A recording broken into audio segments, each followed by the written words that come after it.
Good morning. Welcome, everybody. Welcome to this very interesting IEC symposium on microbiome. My name is Robert Bissonnette. I'm the current president of IEC. I'll be talking to you a little bit about IEC first, and then we'll have the real stuff that talks about microbiome that will be very interesting. So just for your information, we are recording the session as usual. So we do this because we put them on our website to be viewed on demand. Many people cannot attend all those meetings, and those sessions are usually very interesting. So this is being recorded. I would urge you to complete the evaluation, specifically if you have to leave before the end. So complete the evaluations. These are extremely important for us. Please also let us know if you would like IEC to talk about other themes that we have not talked about, or if you would like us to revisit themes that have been presented at previous meetings. Either put this in writing in your evaluation. You could also send us an email, or you can also come and talk to me with suggestions. So IEC is an organization that started in 2014. It started as a very small group of dermatologists who had a strong interest in atopic dermatitis, some pediatric and adult dermatologists, some people mostly involved in caring for patients, others mostly involved in research, including basic research or clinical trials, and it grew to the organization we know today. So we currently have 115 counselors and associates, which are dermatology experts in numerous countries around the globe. So when you look at this map, everything that is in orange are countries where we have counselors and associates. As you probably noted, there are still a lot of gray countries, so maybe gray areas around the world where we don't yet have counselors or dermatologists. If you're a dermatologist or an allergist practicing in some of those quote-unquote gray countries, or if you know people who are practicing in those countries and have a strong interest in atopic dermatitis, please let us know, because we want to have a true global representation. Thank you to our sponsors. These are listed on this list, so we need you. We need more of you. So if you're from industry and your name is not up there and you have a strong interest in atopic dermatitis, please come and talk to us. Come and talk to me. All those initiatives, these meetings today, they're costly, and we need your help to be able to do that. IEC is an organization that is very active. We have numerous committees that are meeting on a regular basis. In addition to the regular committees that most organizations have, like the board of directors, the nominating committee, membership committee, and finance, we have two very important committees, which are the research and education committee. The education committee is overseeing what we do in terms of education, including meetings like this. So this committee will have the responsibility of deciding which themes we want to talk about, which speakers will be invited, how this will take place, where, which meetings. We want to be more and more present worldwide. I'll talk a little bit about this in the next few slides. We also have a research committee that is evaluating all the research proposals that are put forward. These could be surveys, these could be consensus, these could be systematic literature reviews. This committee is also overseeing our research fellowship program that I'll talk about in a few minutes. Now, first, I want to thank the members of the Education Committee. Often at those large meetings, we talk about the president-elect, the past president, the people who have the key positions, but these people working the subcommittees are extremely important for us. So the two co-chairs of the Education Committee, Valeria Aoki and Nick Reynolds, and a number of people from all over the world, I would say, are in this committee. What we try to do at IEC is to be as inclusive as possible. We want people from various countries, different nations, speaking different languages, different cultures, different backgrounds to be included, and we make an effort to try to do this, and I think we really succeeded well with this committee. the IEC Board of Directors. President-elect is Alan Irvine, who will take my place in about a year and a half now. Emma Gutman, our immediate past president. Kevin Cooper, who's been doing a tremendous job, I would say, behind the scene in terms of treasurer since the foundation of IEC. And Kenji Kabashima, our current secretary, who's here today from Japan. You also see all the directors, current directors of IEC. So what have we done in the past year and a half? We've done a lot. In 2021, what we've done is a lot of virtual events because of COVID-19. We had symposia at most of the major dermatology meetings, including AAD, SID, ESDR, the World Congress of Pediatric Dermatology, and EADV. These were virtual symposia because those meetings were mostly virtual meetings. Our first in-person meeting took place last fall in New York at ISDS, and the theme was atopic dermatitis and alopecia areata. This was followed by another in-person meeting recently at AAD in Boston. Very interesting meeting on the diagnosis and management of non-atopic forms of dermatitis in AD patients. I was very pleased and intrigued when I saw the various presentations citing references, studies done 10 years ago, 20 years ago, sometimes 30 years ago. This is a problem we face on the regular patients. Eczema is not that easy to diagnose, and specifically in patients with atopic dermatitis, they can have other forms of eczema. How do you diagnose them? How do you manage them? It was interesting to see that there's not enough research being done in that area, but we learned a lot at the symposium. 2022 was also a year where, for the first time, we were present in Latin America. So we had a symposium at a meeting in Latin America, the RADLA meeting, the annual meeting of dermatologists from Latin America. This was a virtual meeting, but we were there, and we want to come back, and we want to be present at more meetings outside, in addition, I should say, to those that where we're currently involved in North America and Western Europe mostly. So we want to be more present in Asia, we want to be more present in South America, Africa, etc. So 2022, I talked already about the AAD and the RADLA meeting. If you have an interest, you can access, you can go back, you can have a look at those sessions if you were not present. We record all our sessions, we put them on our website, so they're there at your leisure if you want to see them, review them if you're interested in a specific topic. Today is the SID Microbiome, obviously, symposium. We have 2 more coming for 2022. At EADV in September, we will have a symposium on customizing the treatment of AD for diverse populations. So we will have speakers from all over the world talk about atopic dermatitis in their specific environment. At ESDR, we will have a much more basic science-focused symposium on single-cell technologies applicable to atopic eczema or atopic dermatitis. So something else that we started in the 2021 is a bursary program for dermatologists from areas of the world where financially it's tough and challenging.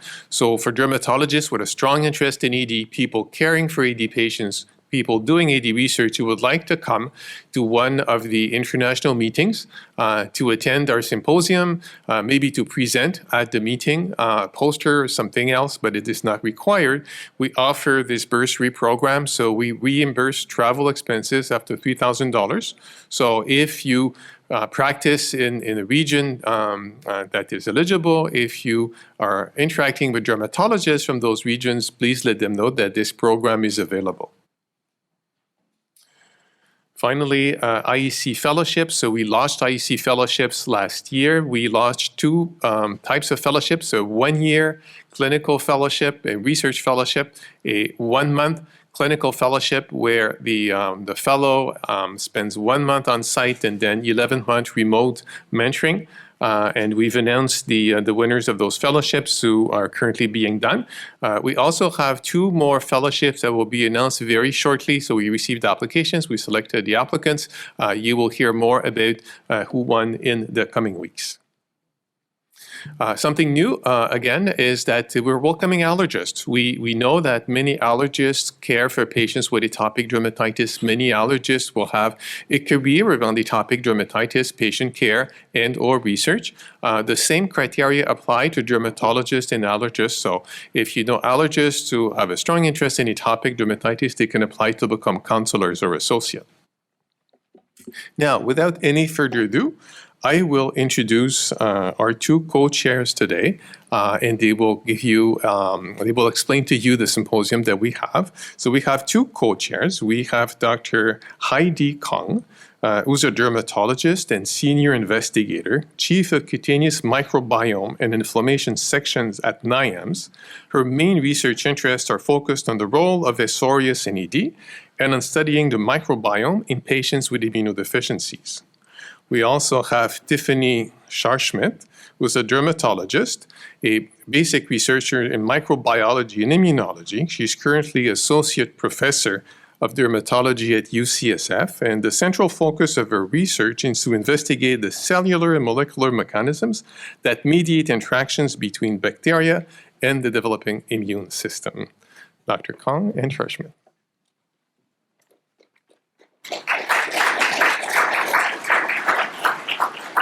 Well, thank you, Robert, for the introduction, to all of you guys for being here. It's really excited to convene in person again.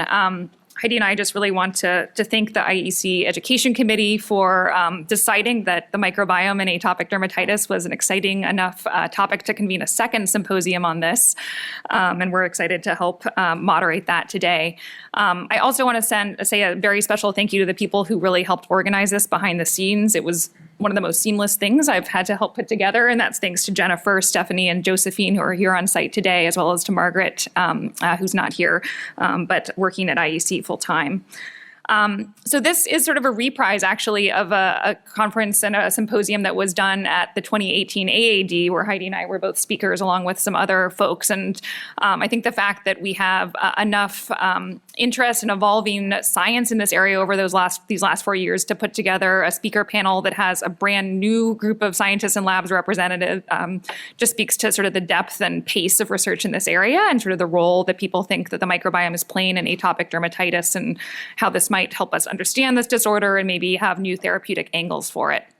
So we're really happy to be able to, in this first sort of in-person setting, also convene such a diverse and internationally represented group of speakers. We have folks coming from Singapore, from Europe, almost Japan. She had to eventually give that virtually. But it's really great to see you all here today, and we're excited to hear the talks. I'll let Heidi tell you more just about the program.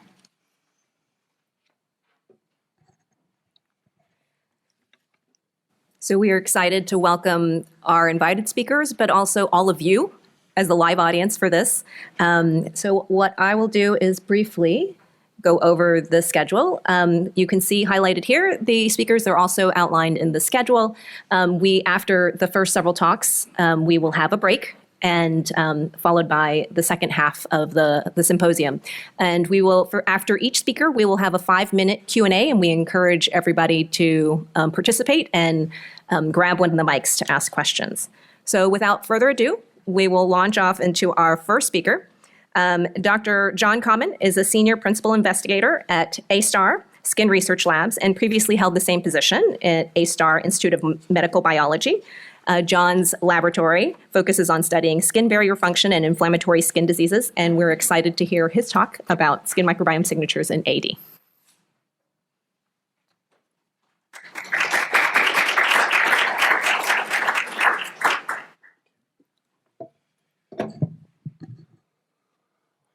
Okay, good morning. Okay,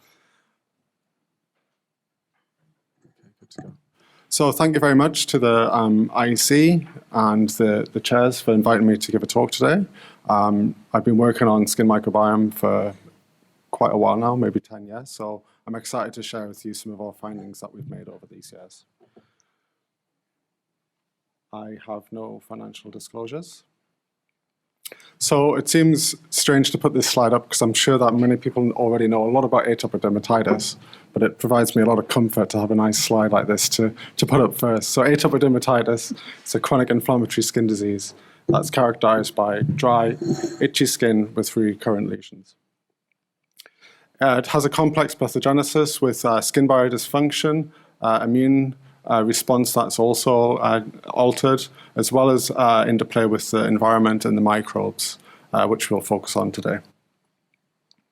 It's also has to be said it's a heterogeneous disease with many different endotypes. Microbes are known to have a major role in AD pathogenesis. We know that there's a predisposition to herpes simplex infections in around 3% of people. And also, many patients are colonized by Staph aureus, up to 90% in most populations. The atopic dermatitis flare cycle is well known, and it's been shown that the microbes across the flare cycle change quite considerably. So at the baseline, you'll see in patients that the microbial diversity is quite significant, but as you move into the flare state, the diversity drops, and the proportion of Staphylococcus actually increases during this flare, and quite often you get infections with Staph aureus. During the resolving and the post-flare period, the diversity recovers and the proportion of Staph aureus drops. So this shows that there's a dynamic microbiome alterations that go across the atopic dermatitis flare cycle. My lab's been focusing on looking at the non-flare state to see if there's any nuggets of information within the non-flare state that can give clues as to why patients go into these recurrent flares. We think the non-flare state is interesting to look at because between non-lesional and lesional sites, the gene expression between these sites is not so different. Also in the histology, you can see slightly thickened skin compared with the lesional and the normal. And also the immune cell infiltrate is also increased in the non-flare state. So we've been looking at this, and what we can see is, back up a little bit. So our research questions revolve around, is there a distinct microbiome signature of the non-flare AD skin? Can the skin microbiome stratify AD patient endotypes? And also more recently, we've been looking at, is there a skin microbiome shared between AD children and their caregivers? And so in terms of the skin microbiome signature of the non-flare AD skin, what we see is that the microbiome diversity is not that different in terms of Shannon's index between the cases and the AD controls, slightly reduced. But when we look at the individual microbes present, we can see that there are major changes in some of the commensals. So we can see a reduction in Malassezia, Dermacoccus, and Deinococcus, just as some examples here. And we can also see concomitant increase in Gamella, Strep, and also Staph when we look closely. So there are major changes in these microbes on the non-flare skin. It's just not reflected very well in the diversity. When we look at the metabolism and the gene function of these non-flare states, we can see that there are major changes in gene pathways as well. And for an example, you can see that the nitrogen metabolism and the arginine and proline metabolism increases.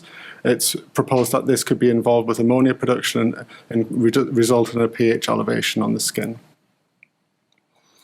We can also see things like the tryptophan metabolism, which is reduced in the AD non-flare skin, and it's been shown in some studies in mouse now that the reduction in the tryptophan metabolism can alter the reaction, the response through the AHR receptor.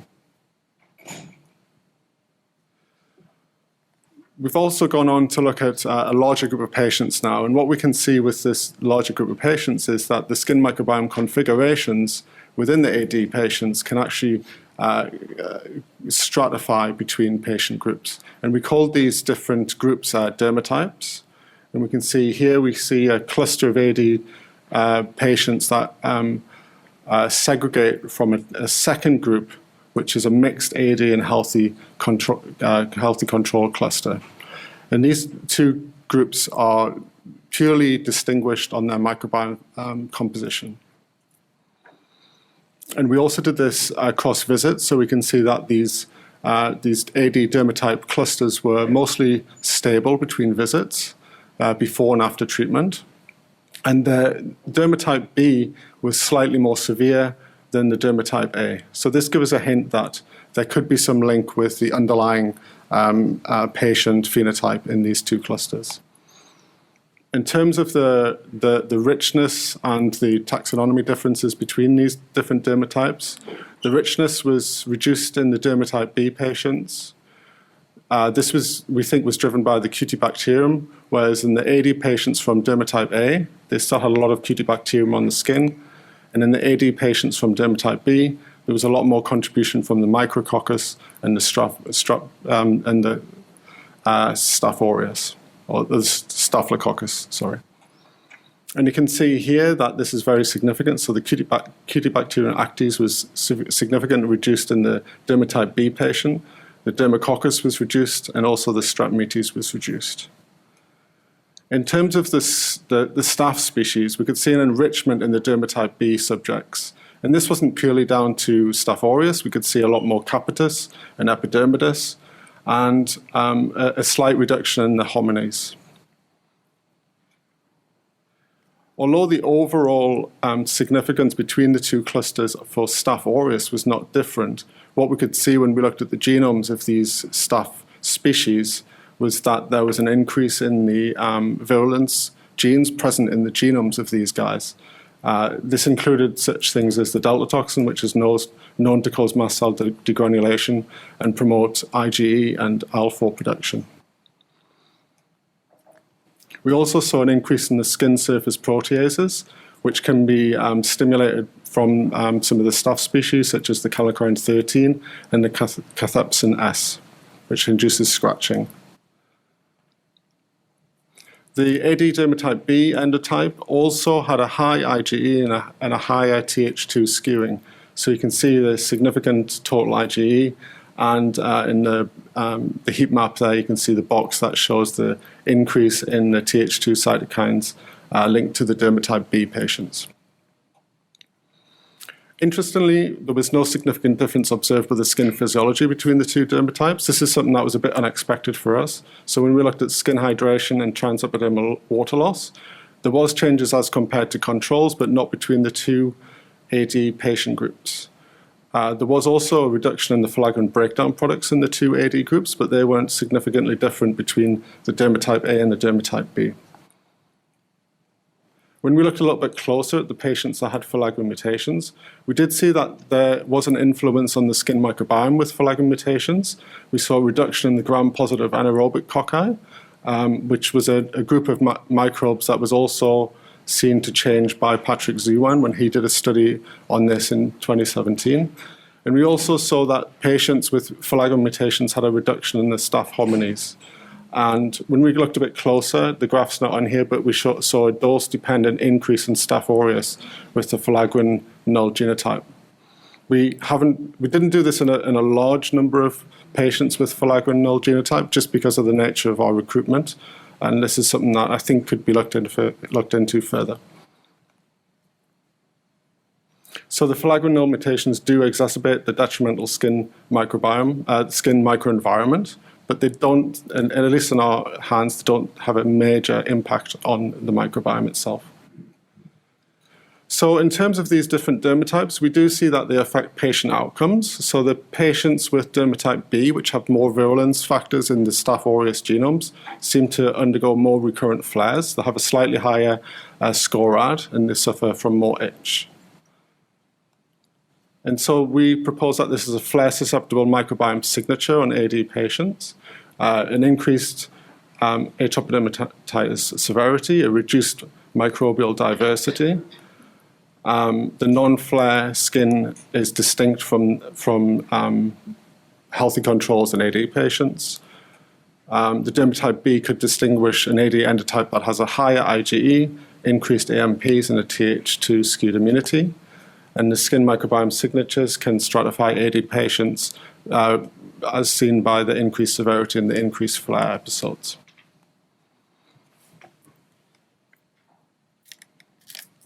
Just take a pause.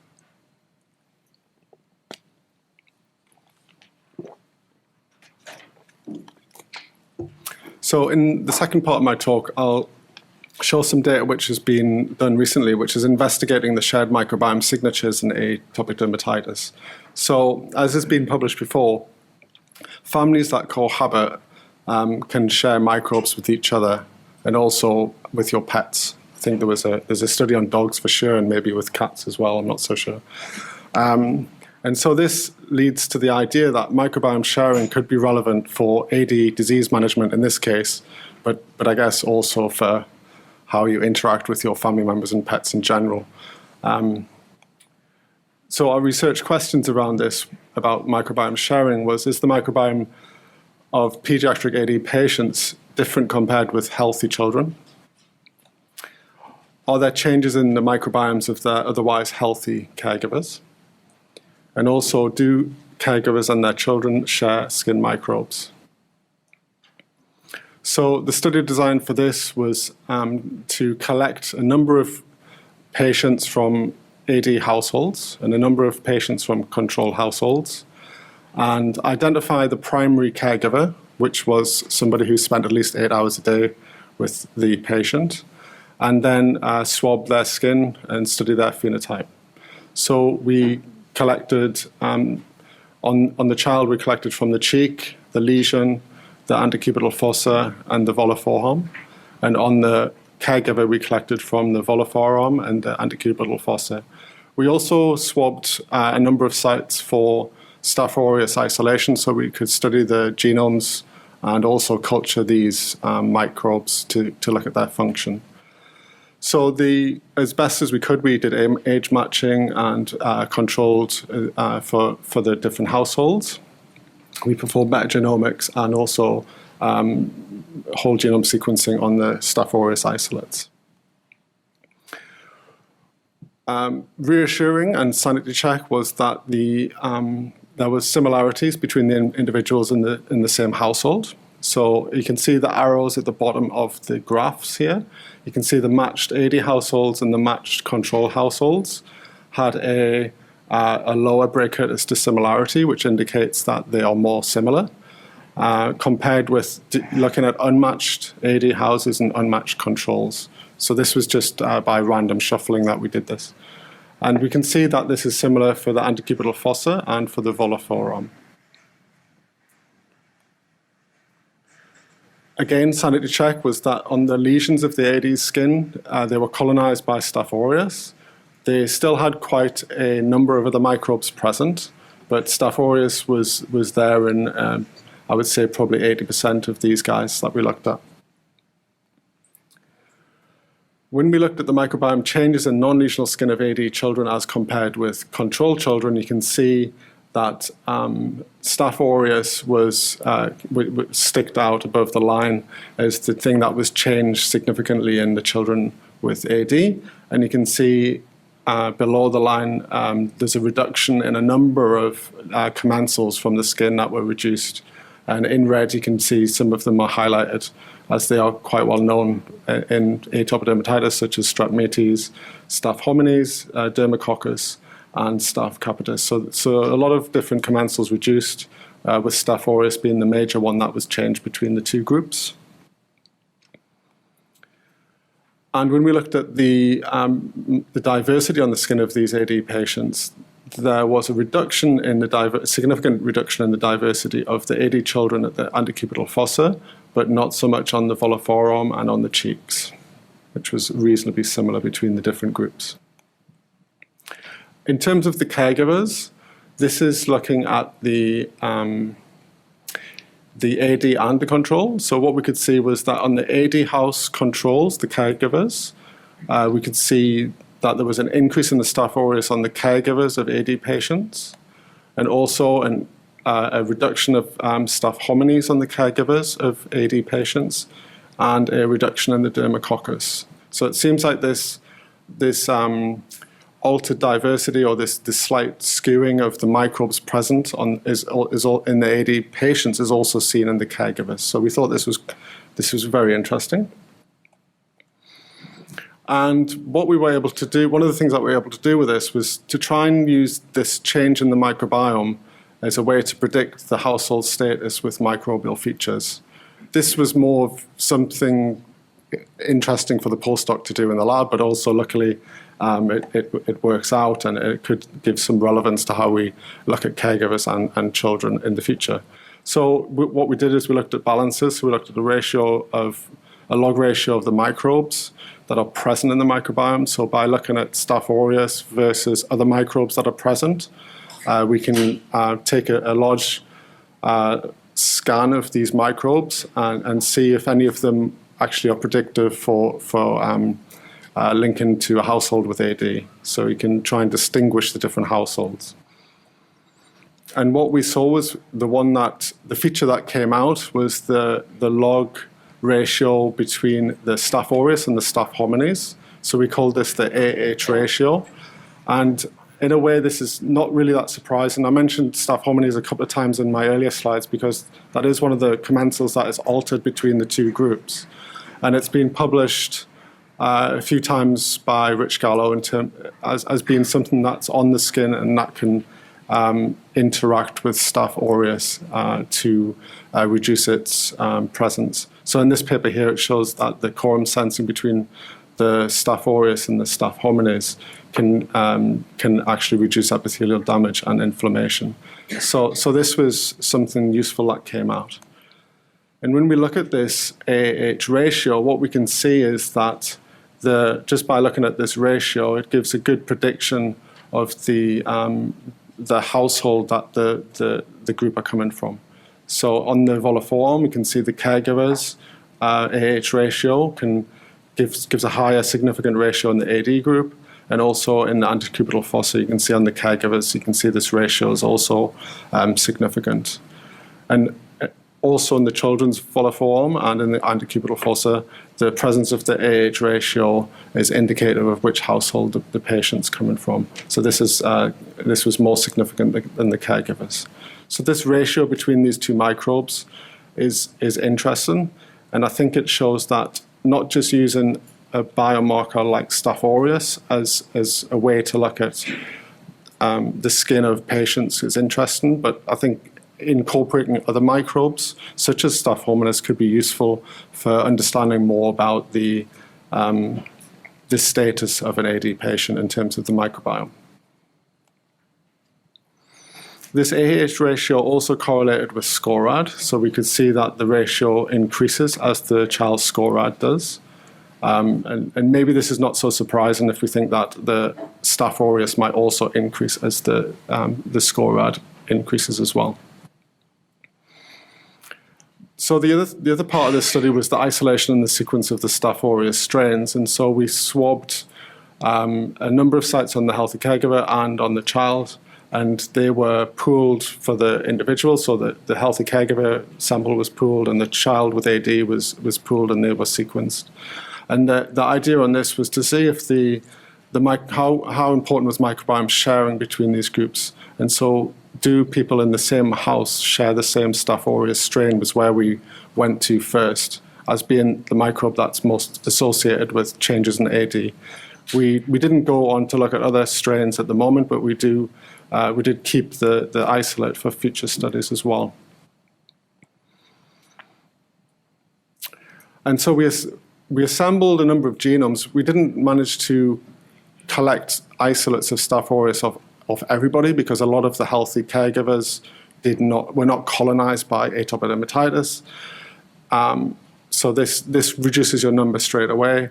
And so we ended up with 6 AD houses with isolates from both the children and the caregivers, and 5 control houses with isolates from both the children and the caregivers. So quite a small sample size, but I think it was useful in order to illustrate the point that 5 out of the 6 AD households with very high similarities of the isolates. So it suggests that the Staph aureus in the AD households are shared, and the 1 out of 5 Staph aureus matching between the controls and their children were present with high similarity, but it seems like the strains between these groups were not so shared.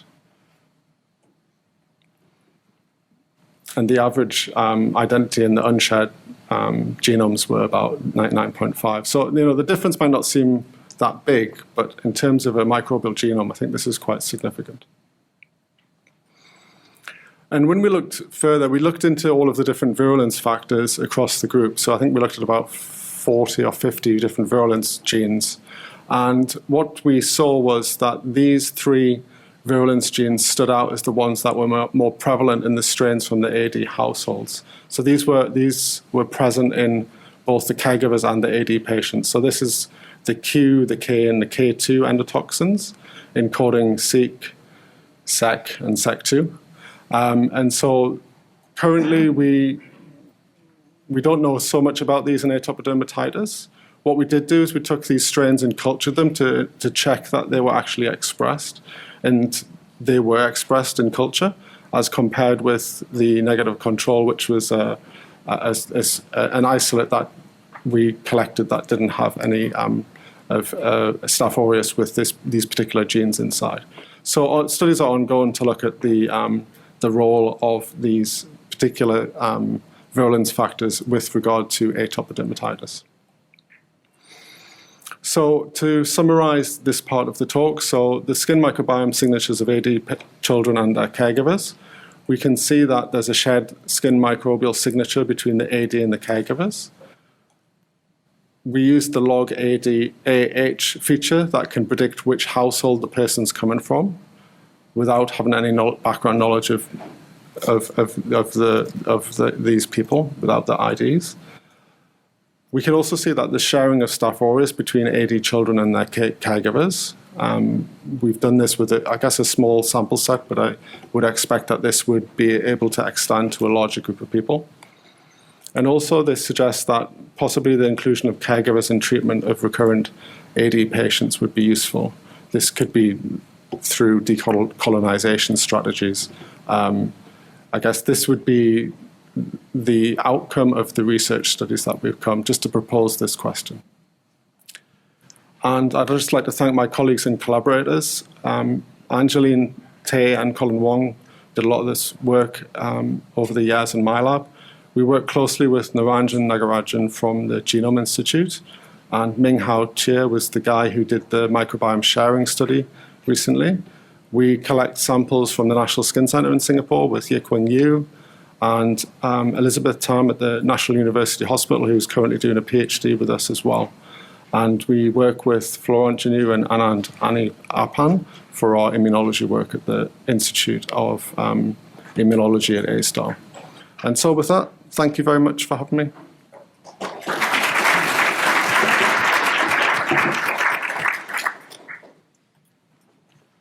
Is it working? Is this working? Sure it's working. Any questions are most welcome. Easy ones. Should say that.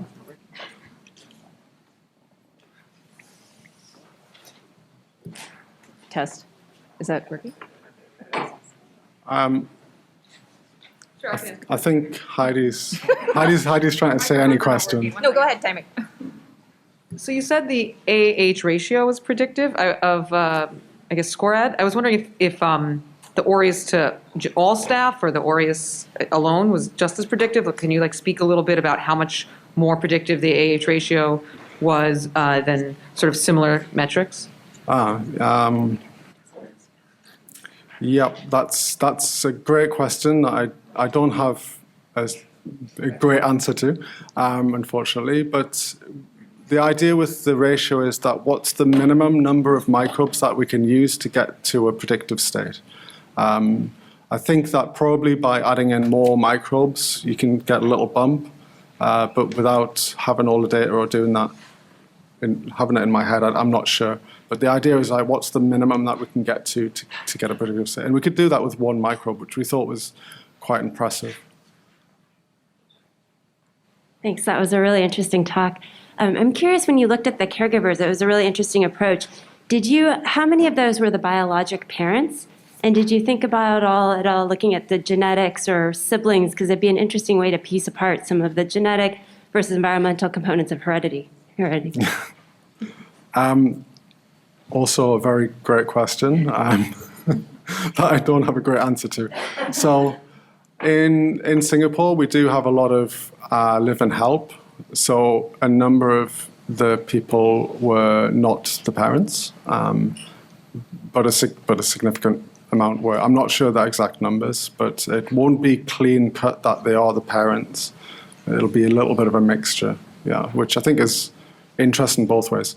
In terms of the genetics, we haven't done that yet, but we were aware of that as being a good idea. Yeah, especially with the SIBs as well.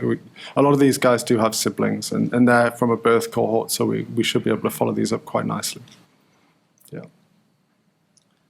Hey, John, one last easy question. Actually, first of all, thank you. It was a wonderful presentation. I like this approach, going from the AD child to household and maybe even specifically to the mother. A question I always had is, do we have some data on when a newborn takes the microbiome from an atopic mother? Does it take hours, days, weeks? And how stable is that? So people have looked at this sort of thing. Maybe I don't think that, we've also looked a little bit at. You can have a go after me if you want. We've looked a little bit at this, and between cesarean births and natural births as well, and this was interesting. We saw that there was a bit of a convergence after like 2 or 3 days with natural births versus the cesareans. Heidi's lurking behind me, and yeah, I think that this is an interesting question. More work can be done on this. Heidi, save me. Thanks. And apologies. The microphone, the tables aren't working. But I think that there are people that are looking at a lot of both birth cohorts in Australia, as well as there have been several in the UK. And unfortunately, the very tight sampling to actually monitor that transition has not really been done, and it is an area of interest, I think, for a lot of these birth cohort groups. But. Yes, exactly. But another round of applause for Dr. Kamen. Thank you so much. And a huge thanks for coming from Singapore. So we're going to transition to our next speaker, to Tammy Lieberman. Dr. Lieberman is an assistant professor at MIT in the Institute for Medical Engineering and Sciences and the Department of Civil and Environmental Engineering. The Lieberman Lab uses evolutionary theory as a lens and tool for understanding community assembly in the skin microbiome. And her lab develops new experimental and computational techniques and has pioneered the use of de novo bacterial mutations emerging on individual people for uncovering evolution, ecological dynamics. So I look forward to welcoming Dr. Lieberman to the podium.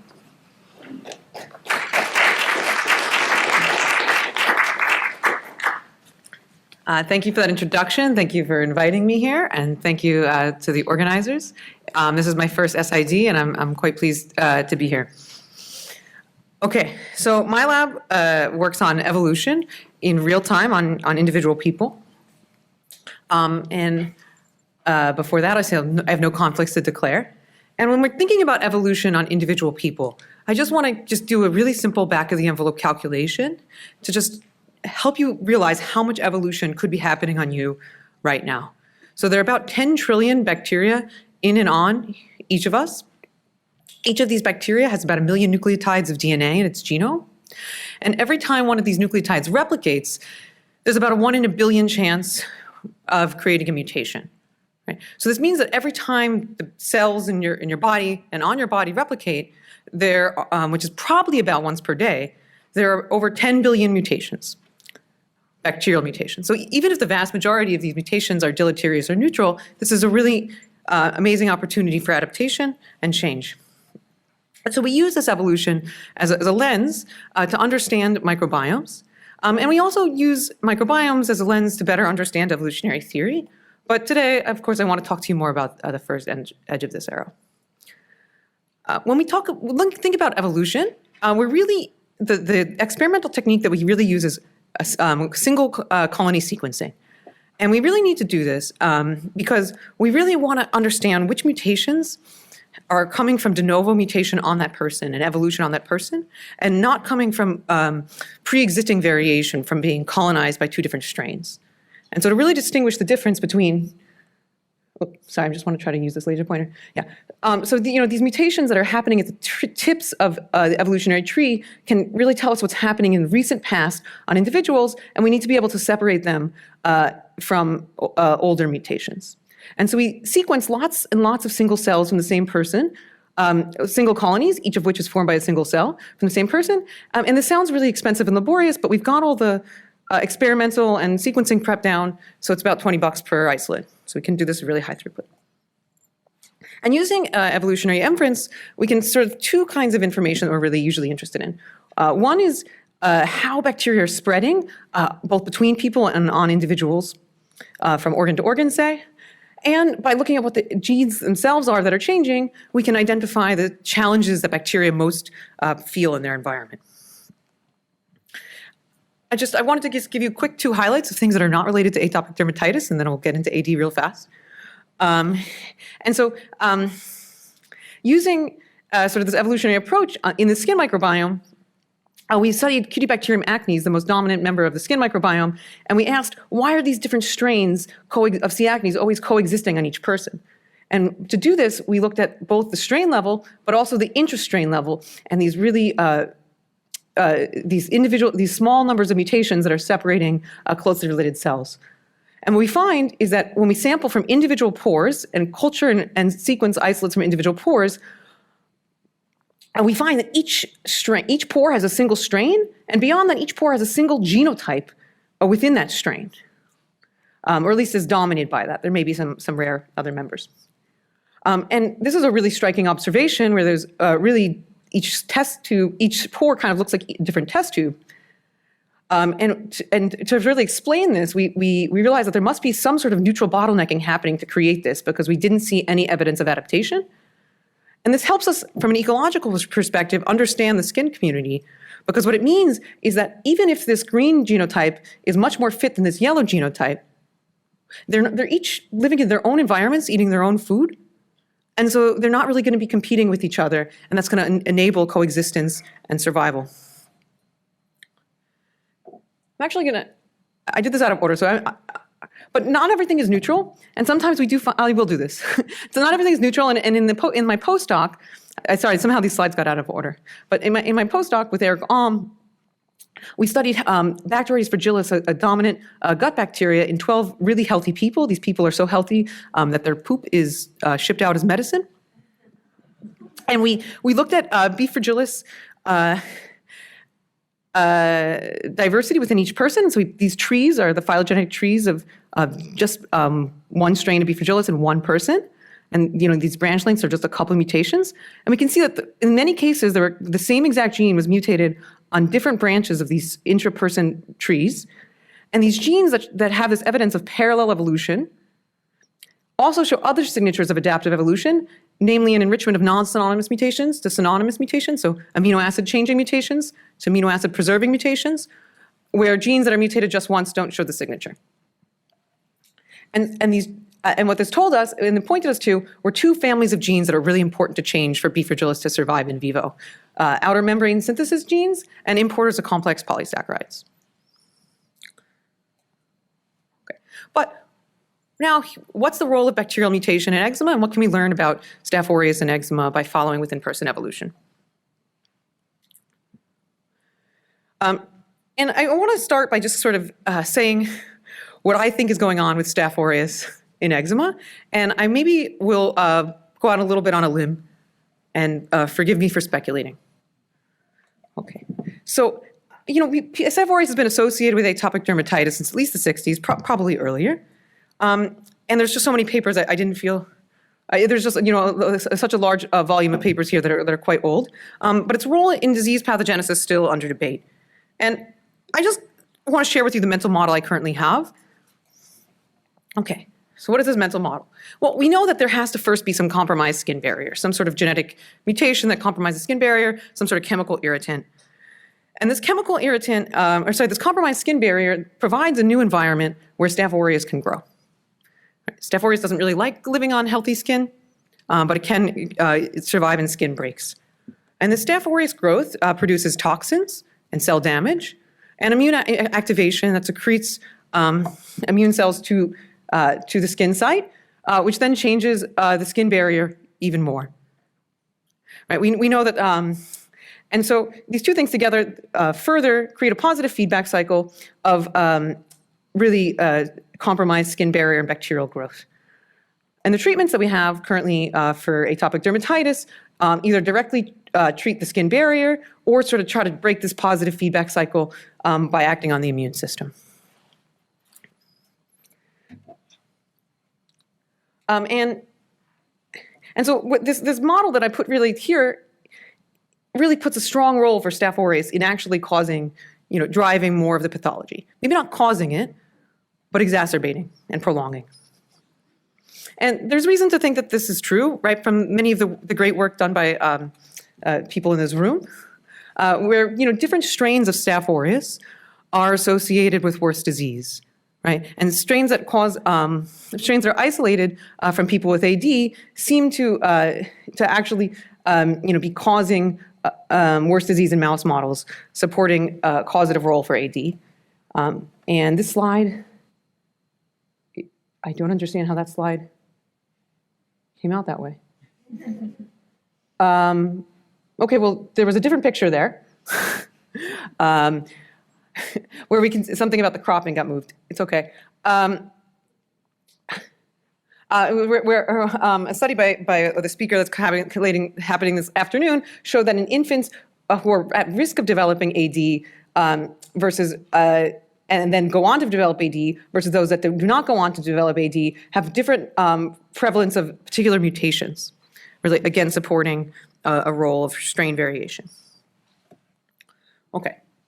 And so the questions I want to talk about today are what level of description is necessary to predict a strain's impact on disease? Do we need to know some higher level grouping, or do we need to know the whole genome? How do strains vary across the body sites? And how is this diversity generated? And so this work is coming from a longitudinal study done with Maria Teresa Garcia Romero in the Institute for National Pediatrics in Mexico. So we should get her on the IEC.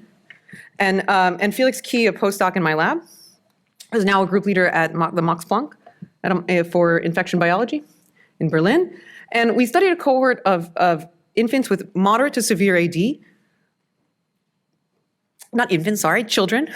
From moderate to severe AD from ages 5 to 18, where we really tracked them pretty heavily during the first couple of months, and then we have a 6-month later follow-up visit. And from each site, we sampled from the backs of the knees and the inside of the elbows, from the forearms and the nares.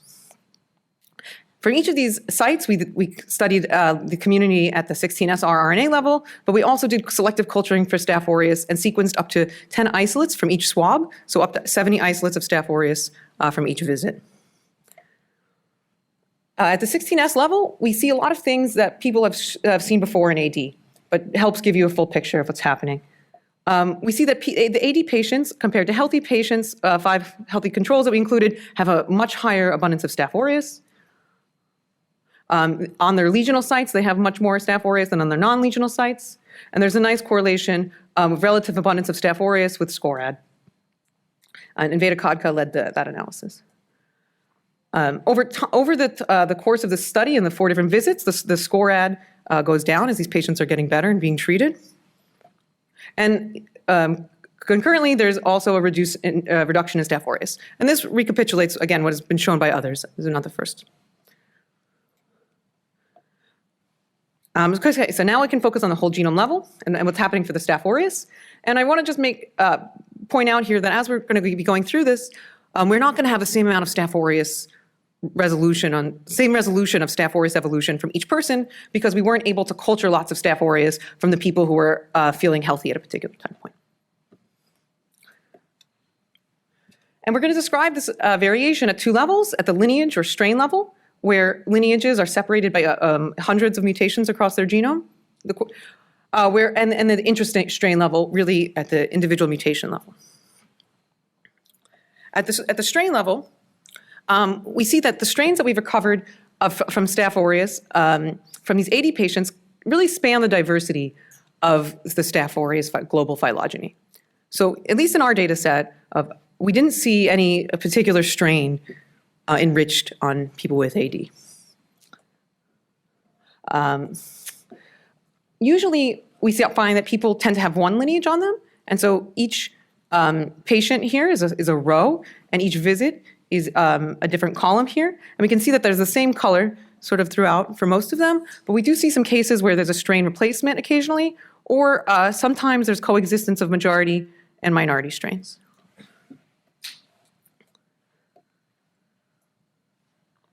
I want to point out that these strains, when we do recover some of them from the nares, and when they're from the nares, they really are the same strains that we're recovering from the rest of the body in most cases.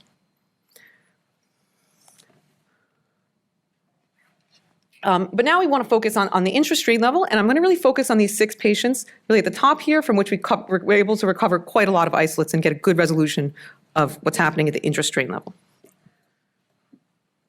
And the first question you might be asking is all this inflammation in AD elevating their mutation rate and making them evolve faster than Staph aureus in other contexts?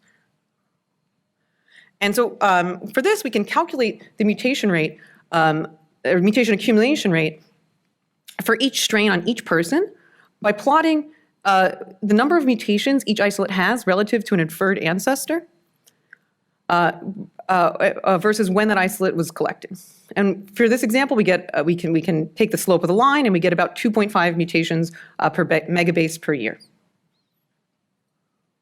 And if we compare these rates for the 6 different subjects to the rates that are found for Staph aureus in other contexts, so for healthy and carriages and other outbreak strains, we get kind of something that looks exactly what we see for other things. So we do not see an excess rate of mutation in Staph aureus, at least that we can verify. This one subject seems to have a slightly higher mutation rate, but there's really a lot of noise here, so we're not sure what's going on. Okay, but of course we're not just interested in the rate, we're interested in what are these mutations doing and what can they tell us, right? And so this is a phylogeny here of one strain on one person. And what we can see here, if we color this, each isolate, so each tip here, each little row is a different isolate. And when it's colored here by different parts of the body, we can see that there's not really any segregation by body site, right? That even at the intrastrain level, everything looks really, really mixed. And if we put this by time, we can see that now they don't look very mixed, right? That isolates at the top here were all taken at the later time points, and they've acquired these mutations that are now found in every single cell. Right. So people may not be used to looking at phylogeny, so I'm just going to try to say it once more, which is that a new mutation arises, and we can kind of think about this. I recently started using the word variant because that's the word people are using for COVID, right? So a new variant is emerging that has a new mutation, and this new mutation is now outcompeting all of its ancestors, right? And then we can see this by these branches here. We can make these sort of diagrams that summarize this, but we're speculating a lot on these dynamics here. We find similar sort of really, so again, what does this mean? Sorry, I just want to go back and I want to really emphasize what this means. This means that there are mutations that are emerging on one part of the body that we didn't detect at a previous time point, and then we come in, we sample a month later or a couple months later, and now that mutation is everywhere, right? So there's really rapid spreading that's happening. And we see similar patterns across all of our subjects. You'll note that some of our subjects were treated with antibiotics, even though we advised them not to. But those don't affect, we see sweeps even when the antibiotics aren't administered. We can't make these evolvograms for all 25 patients, but we can infer the age of their most recent common ancestor using some evolutionary modeling. And for all subjects, we infer that the last single-celled ancestor on that person was about 2 years ago, or 2 years or less, even though some of these subjects are quite much older than 2 years and presumably may have had eczema for more than 2 years. So what this means is that there's sort of, on the year time scale, there are sweeps of mutations that arise and take over the whole body. Okay, but of course, these sweeps are happening, but they could be adaptive, but they could also be neutral, right? Maybe these kids are washing themselves really, really well, and there's just one cell that manages to survive, and that cell that manages to survive takes over the whole body. So to distinguish these possibilities, we look for signatures of adaptation in the genome. And our favorite signature of adaptation is parallel evolution, where the same gene is mutated more times than you expect. And we have found one such gene that had really strong signatures of parallel evolution, and it was mutated 4 different times. It's the black stars 4 different times in this one subject. including 2 of them are stop codons, completely breaking the gene. We also see that one of those mutations is associated with a rise in frequency over time, which is another indicator that it's adaptive. And we see a third indication that it's adaptive where we see other subjects also have sweeping mutations in this gene. So what is CAPD? CAPD is an essential gene for capsule production in Staph aureus. And so if you break CAPD, you lose this sugary coat on the outside of the bacteria. These bacteria, we think of these sugary coats as generally good things to protect the bacteria from the immune system, so this is kind of weird. And CAPD is actually the first gene in this biosynthesis process. You may say, okay, well, it was only mutated in 2 subjects. Why should we care? Well, for the subjects, for all 25 subjects, we can actually try to guess, we can profile the isolates phenotypically, which we did with Jean Lee at Brigham, a collaborator in Boston. And we can also genotypically infer the CAPD status of the ancestor. And for all of our subjects, we find that 2 of our 25 subjects, I just showed you, acquired sweeping mutations in CAPD, but 4 of them we inferred to have a mutation in the capsule biosynthetic pathway at the beginning, before the study even started, and 2 of them were profiled to be acapsular, even though we didn't find any particular mutation. And so they may have broken the capsule by some other genetic mechanism. So about 20% of subjects have some sort of defect in their capsule. And it's important to note that some of these may be de novo mutations, but some of these may be because of the strain, a global strain, USA 300 lacks capsule. So USA 300 is a common community-acquired Staph aureus clone that's associated with methicillin resistance, and it lacks capsule. But we were able to see if this is more common and not just a fluke in our data set. We analyzed public data sets. So we were able to download genomes published by these various groups and analyze them for their CAPD status. And while isolates taken from healthy people almost always have the full-length CAPD, isolates from people with atopic dermatitis lack the full-length CAPD in about 20% of subjects. So very similar number to what we found. And again, some of this is associated to USA 300, but there's also a different clone of Staph aureus that's pretty common that also lacks capsule. That's responsible for this, but there's also lots of de novo mutation of capsule around the tree as well. And so what we're seeing here is that even though there's not a very striking strain level association of Staph aureus strains with AD, we are seeing what I think is quite striking, a particular gene is associated with AD. We looked at other genes in the capsule pathway to see if this was restricted to CAPD, and we do see some enrichment of CAPD loss in the AD patients in these other capsule-associated genes, but not that much. Most of it really does seem to be coming from CAPD. These other ones here, CAPD through H, most of these are coming from that second clone I showed you of not USA 300, but that other clone that actually has a huge loss of the capsule locus. Just has lost huge, just deleted it all out. Okay, but we do see some other genes as well. AGRC is also depleted in atopic dermatitis relative to other infections. Okay, so I think the question you may be asking is, okay, why, right? Why would capsule loss be beneficial in AD? And we really don't know the answer, but I want to take you through what we're thinking right now. First of all, this is a confusing question because we know that capsule is important in really some other Staph aureus contexts, particularly in bloodstream models of infection. But for other bacteria and other infections, we've seen that capsule loss can be common, and particularly this is in Klebsiella, where for Klebsiella it's been shown that capsule loss can be adaptive at some body sites, while capsule presence is adaptive at other body sites. So maybe there's some sort of trade-off happening here. And it's interesting to note, as I mentioned, that USA 300 lacks CAPD and is a skin specialist. So maybe something about lacking CAPD makes you better at living on skin. So a question you may be asking is CAP-T cause worse disease? And the answer, to do this, we teamed up with Isaac Chu, who taught us how to do mouse models of Staph aureus infections, and did the model initially published by Gabriel Nunez, where you take these strains and you put them on the backs of, you shave the backs of mice, and you put these strains on the back and tape it on with Tegaderm. And we did not see a significant difference.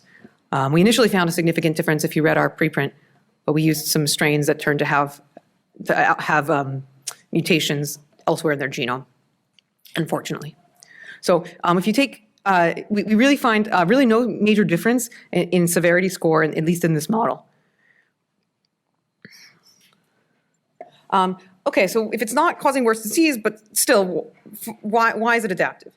Well, we don't think it's antibiotic resistance. It's not something just trivial that 80 patients are taking more antibiotics, because if you analyze these same public genomes for whether or not they're antibiotic resistant, you don't see an enrichment. You actually see an enrichment for sensitivity, except with one exception of where fusidic acid appears to be enriched.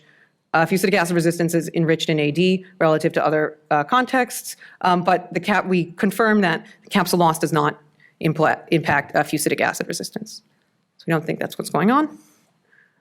Okay, so what are other possibilities? Well, maybe there's just a metabolic cost for making capsule, and producing capsule on skin isn't really super important. And in fact, we find that these strains that have completely lost capsule do have a higher growth rate. But there may be other things happening as well. People have shown that capsules can be targeted by the adaptive immune system. And so maybe as these bacteria are growing and evolving for very long periods of time, they're evading the host immune system's response. And then there's a favorite theory out there by Jean Lee and others that the capsule actually inhibits adhesion to surfaces. And by removing the capsule, you're able to expose more of the pili and other appendages that Staph aureus has just for sticking to surfaces. And so we didn't feel like we needed to confirm these because in these published studies, people have shown that capsule loss really does increase adhesion. Okay. So I want to come back to this model. If we think that Staph aureus growth, if you believe me at least, or if we think for a minute, maybe we don't believe, but we suspect that Staph aureus growth further compromises the skin barrier, then we can imagine that that adaptation to the skin could be bad and really further this arrow. Because as bacteria are growing and living for a long period of time, they can get de novo mutations, which adapt them better to skin and help them grow faster, right? Or evade the immune system, and there produce more Staph aureus growth, which can drive this arrow even larger. So this is one model I want to put forward, but I think it's extremely highly speculative, but I think it's helps us think about where we want to go next. And so what we've seen so far is that from tracking with in-person evolution, we can see that there's rapid spread on individual people across the body, that CAP-D loss is common, and we still don't yet know whether or not this contributes to worse disease. I think one implication we can put forward now is that if we do come up with strategies to eradicate Staph aureus in the context of atopic dermatitis, we should make sure that those strategies are also effective against capsule-negative strains. Before I go for questions, I'll just mention that we are also interested in this great question that was brought up earlier about how strains spread between family members. And an interesting question is, do these adapted strains then also spread to family members? And we could maybe collaborate or something. Yeah. And then, we're still interested in following up on what are the mechanisms of capsule advantage, and why don't we see, and we're also interested in, why we see adaptation here in the Staph aureus context, but not always in other contexts. I realized I didn't, before I end, I want to mention that this work is published on on the preprint server, on the bioRxiv, Key et al. So if you're interested, you can read more. Sorry, I didn't make it on the slide. I want to mention again that this is really highly collaborative work. There were the number of individuals involved, and the Lieberman Lab is always recruiting new folks. And so before I take questions, I'll just say one more thing, which is that please harass me on this if you'd like. Yeah.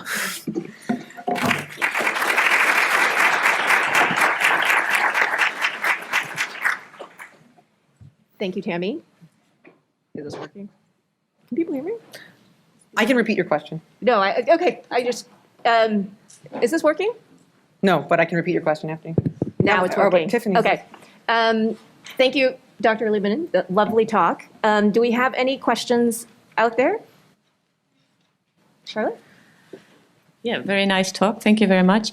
I just have a question related to if these mutations arise and need defective skin, do you find them all over the body or just in the lesional areas? And would that, because you say that it goes everywhere, but why then not in some areas better if there is an adaptive evolution? So we think it's everywhere. So when we find these mutations, we can't find answer. Once we find a sweep, we find it all over the body.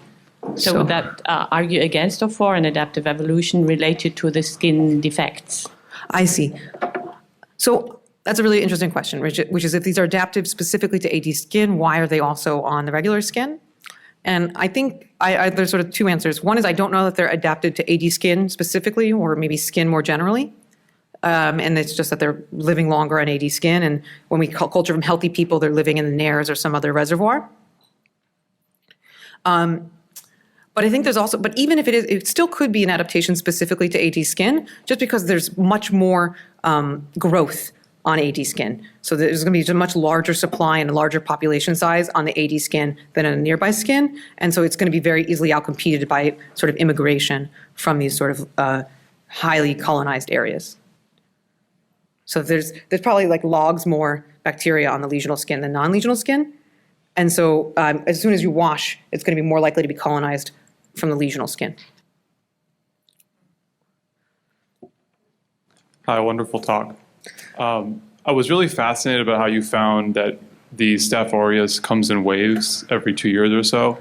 I wanted to kind of further ask, did you notice any increases in the rate of de novo mutations or spreading of Staph aureus strains with different seasons, like winter, summer, spring, and fall? Oh, yeah, it's a really great question. So I don't know how many different seasons these were collected over. They definitely were over different seasons because of just how long it takes to recruit 25 patients. But I don't think we saw any significant deviation, but there was a couple cases where it does deviate from the like a nice linear model, like in subject 26. Just it was very hard to fit a clock to that data, and it'd be interesting to see if those samples were at different seasons, where maybe Staph aureus was growing more or less in those seasons. Thank you. In terms of not having more severe disease with acapsular bacteria, do you think that that might change in the context of quorum sensing and biofilms and things like that when you had the commensals present? Yeah, I think the mouse models that we did are very simple, right? And I think that there's many different things that we could have done that that would have revealed worse disease, right? And maybe in the rest of the community, maybe on human skin, maybe on a longer duration. So I think there's lots of unknowns about, what, there's lots of different ways in which our mouse model may not be reflective of what's going on in humans. So I'm curious about the population sweep. Do you think that that's unique to Staph aureus all over the body, or would other skin microbiota have a similar? Yeah, so I can answer that question. For Staph epidermidis, so I don't know about on AD patients. So I think a very interesting question is what happens on AD patients. I can tell you what happens for Staph epidermidis and Cutibacterium acnes on healthy skin. And in that case, we do not see things like body-wide sweeps. And that's sort of why I said, this is a really different thing. And is it because it's a pathogen that its pattern looks really different? Or is it, something else about its biology? We really don't know. We'd love to know. Thank you. One quick question. I just, in terms of this model, I was just wondering if Staph aureus is evolving over time in a patient to become faster growing, like more virulent, would you expect to see then in patients with AD, they develop like worse infections over time? And if anything, we perhaps see the opposite. We see more infections in children. And yeah. So I think that is why I think this is. I probably should have talked to some more doctors before I put the slide up. So I think I think that there's a couple things happening, right? Is that children do get better, and so their skin barrier is going to be changing a lot, right? And so I think that there are lots of ways to put brakes on the system, independent of what's going on over here. And we do see some adults do have AD that persists throughout their life, and I guess a question would be: do some of those people who have persisting throughout life have more of these de novo mutations where that strain is better adapted to living on them and their microbiome? And so I think that would be a fun study to see if older subjects have more person-specific adaptation. Say. Great, thank you. Another round of applause for Dr. Lieberman.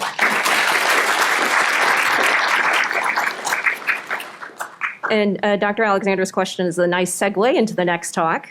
This is the first of our flash talks. The speaker will be Saloni Shah. She's a fourth-year medical student at Sidney Kimmel Medical College at Thomas Jefferson University. And prior to matriculating to medical school, she spent a year performing clinical dermatology research in the lab of Dr. Gelfand and Dr. Margolis at UPenn. And under the mentorship of Dr. Joy Wan, she is interested in pursuing a career in pediatric dermatology. And so we welcome her to the stage to talk about the heterogeneity in cutaneous infection prevalence and frequency by timing of atopic dermatitis onset. Great. Thank you for having me today, and thank you to the IEC again for having me as well. I'm Saloni. I'm a medical student at Jefferson. Today I'll be talking a little bit about heterogeneity in cutaneous infection prevalence and frequency by timing of atopic dermatitis onset. I'll take this off so you can hear me a little better. This work was conducted under the mentorship of Dr. Joy Wan, and today we have no disclosures. So just to start off with what atopic dermatitis is, it's a chronic relapsing and remitting disease that usually presents in childhood. As many of us know, it's a heterogeneous disease in both its clinical presentation and prognosis, and studies have shown that early and late onset pediatric AD appear to differ with respect to disease persistence, severity, and atopic comorbidities. In addition to that, recent studies have shown that AD predisposes children to increased risk of skin infections like HSV and staph. But this question of whether infection prevalence and frequency varies by the age of AD onset remains largely unknown. And so because of that, our main study objective was to compare the prevalence and frequency of cutaneous infections among children with AD with respect to age of AD onset. And in order to do so, we used a cross-sectional analysis of a longitudinal cohort, specifically the Health Improvement Network, which is an ongoing population-based database of PCP practices in the United Kingdom. In terms of our overall study population within this cohort, we enrolled children within their first year of life to really capture that timing of AD onset in a more accurate manner. And then we only included children who had at least one AD diagnostic code and at least 2 AD-related treatment codes on 2 separate occasions before the age of 18. This algorithm has previously been shown to have a PPV of 86% in previous studies, and that's why we chose to use it. In terms of our exposure, as I alluded to earlier, it was timing of AD onset. Early onset defined as less than 2 years of age. Mid-onset is defined between 3 and 7 years of age, and then late onset is defined between 8 and 17. We use these cutoffs because previous studies have classically used this less than 2 years of age cutoff with regards to early onset. But then in addition to that, a recent study showed that this age 8 seems to have a significant drop-off in the number of filaggrin mutations, and that's why we categorized it as late onset. In terms of our main outcome measures, we used cutaneous infections including cellulitis, HSV, impetigo, molluscum, tinea, VZV, and warts. And then our main statistical analysis method was multivariable logistic regression and Poisson regression, with our start of follow-up being patients registered in practice, and then our end of follow-up either being an earliest transfer out of practice, death, or end of study period. And then important to note is that we recorded each instance of an infectious outcome both before and after AD diagnosis in order to really capture both the prevalence data that we were interested in, but also the frequency of infection that each child was experiencing. In terms of overall covariates, we used sex, duration of follow-up, age at enrollment, and comorbid allergic rhinitis and asthma. So just to start off with their summary of our study population, we had about 770,000 patients who were enrolled within their first year of life. About 200,000 patients of those had at least one AD diagnostic code and at least 2 AD-related treatment codes. And then from there, about 154,000 had early onset AD, 31,000 had mid-onset AD, and then 5,000 had late onset AD. To go a little bit into our patient characteristics, we can see here that early onset individuals were more prevalent in terms of males, whereas mid-onset and late onset were predominantly female. Age at enrollment was largely the same, and then duration of follow-up progressively increased as we progressed from early to late onset. The prevalence of asthma ranged from 12% to 20% from early to late onset, and then seasonal allergies ranged from 8 to 17% from early to late onset. So now to orient you first to this figure, so this is just the raw data of the prevalence of cutaneous infections. And so interestingly here, we can see that mid-onset and late-onset individuals seem to have a higher prevalence of infections throughout all categories, so all infectious outcomes. However, when adjusting for potential confounders and performing multivariable logistic regression, we can see here that later onset AD is associated with the lower odds of select cutaneous infections. So to take us through this quickly, we can see here that individuals who have late onset AD are about 10% less likely of developing cellulitis. Similarly, children who had late onset AD were about 20% less likely of developing impetigo as well as HSV. Again, late onset AD was about 25% less likely of developing VZV as well as molluscum. And then with regards to tinea, children who had mid-onset and late onset AD were about 10% more likely of developing this infectious outcome. And then similarly, mid-onset AD children were about 10% more likely to develop warts, whereas late onset AD were about 10% less likely to develop warts. So to speak to this a little bit, I think classically speaking, we know that cellulitis, impetigo, HSV has been associated with AD, and that children are more likely to develop these infections. And so we can really see this relationship here in that late onset individuals were less likely to develop them. However, with tinea and wart, these have been less classically associated with AD in itself, and that's why we weren't as surprised to not find these kind of significant relationships or similar relationships with these two outcomes.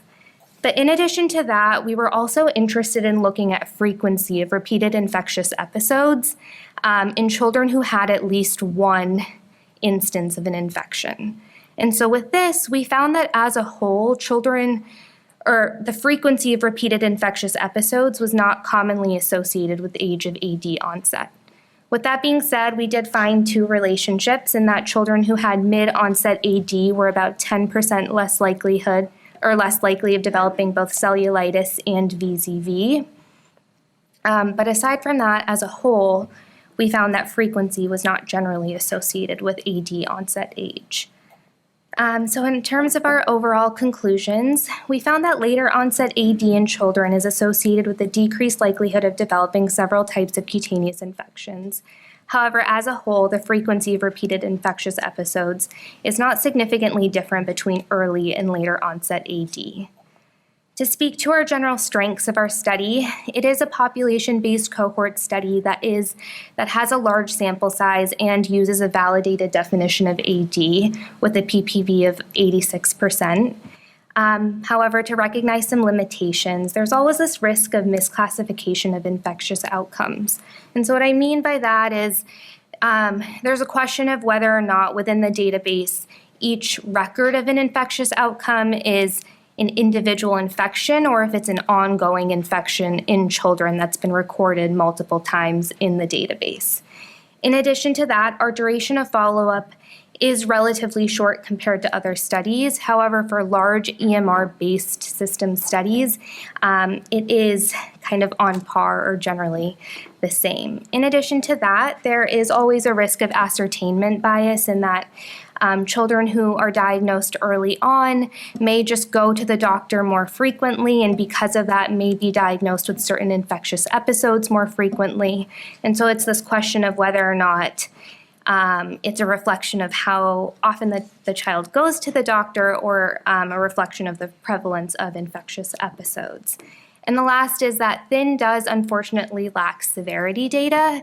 And so we're not able to necessarily speak to that. However, I did perform some sensitivity analyses that used systemic therapy or phototherapy use as a proxy for disease severity or severe disease. And with that data, the relationships were exactly the same, and the significance was also exactly the same. And so with that, in terms of our implications, our findings do suggest that while AD onset age is inversely related to the overall risk of several cutaneous infections, it appears to have less of an impact on one's susceptibility to repeated infection. And with that, further work is needed to understand the heterogeneity in cutaneous infection risk among children with AD, and to distinguish the phenotypes of AD complicated by repeated infections. And then this work was supported by grants from the Dermatology Foundation, as well as the SPD Medical Student Mentorship Award. And I want to thank Dr. Wan, as well as Dr. Margolis and Mitra for their mentorship and help with this project. And I'm happy to take any questions.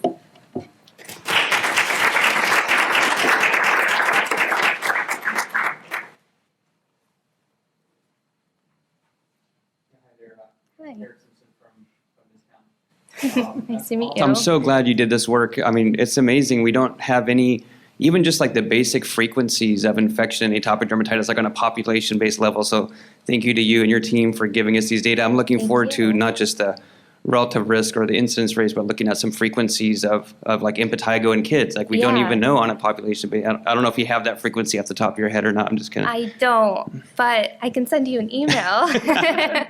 No, that's great. I'm really looking forward to looking through it closely. Thank you. And so, yeah, you took my severity question, so I was good. Thank you for addressing that. Yeah. The biggest confounder, probably. Yes. I think you could look at, topical steroids are so strongly anti-staph or reduce staph counts so aggressively. I just wonder if that could be some type of modifier of some of the infection. It'd be interesting to see like number of refills of topical steroids or potency of topical steroids and see if there's some relationship to infection rates. Yeah, I think that's a great idea. I think that kind of looking at the relationship between like when a child had an infectious episode and then what was used within that specific time period would be helpful in kind of elucidating that. Great talk, Saloni. I have one more question. Of those things you were able to measure, you noted the difference between just the measured prevalence of infections, but then when, counting for the different confounders. And I was wondering if you did individual confounder analysis to know what was the big one. Was it that duration of follow-up that you had by the ages? Okay. Yeah, so I think that duration of follow-up is like the main mediator kind of in all of this, and that we're seeing that prevalence is higher for all infections among that late onset group. But then when I just ran it with duration of follow-up, in addition to the dependent variable, the relationships changed. And so the strength of the relationship wasn't necessarily the same as reflected in the data that I showed here. However, the relationship itself did change. I hope I answered that okay. Yep. Okay. Great. Any other questions? Thank you very much. Great. Another round of applause. Thank you. Okay, and now we're going to switch to our last flash talk before our break, and this will be Sabrina Nolan. She is a postdoctoral fellow in the laboratory of Dr. Nathan Archer in the dermatology at Johns Hopkins University, and her current work bridges this and her other passions with in microbiology with immunology, as she now focuses on the complex interplay between Staph aureus and the immune system. Using AD mouse models, she's studying how Staph aureus on the skin surface affects the development of AD by studying the cellular influx in the epidermis and consequent inflammation. So thank you very much for coming.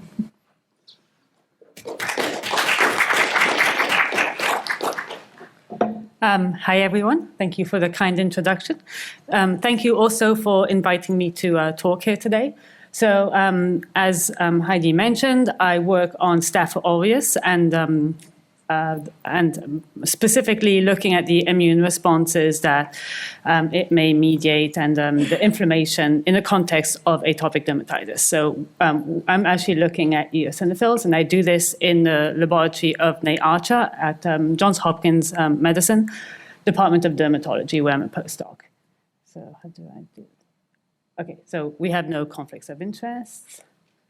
So as I'm sure you're all familiar with atopic dermatitis, and as I mentioned, our lab studies skin infections, particularly Staph aureus. So as I'm sure you know, in atopic lesions, Staph aureus colonization tends to be near universal, and its colonization and abundance is also correlated with disease severity during flare-ups. And what we see a lot of the time is that these staph strains tend to be highly toxigenic and produce toxins and have proteases that may exacerbate skin inflammation.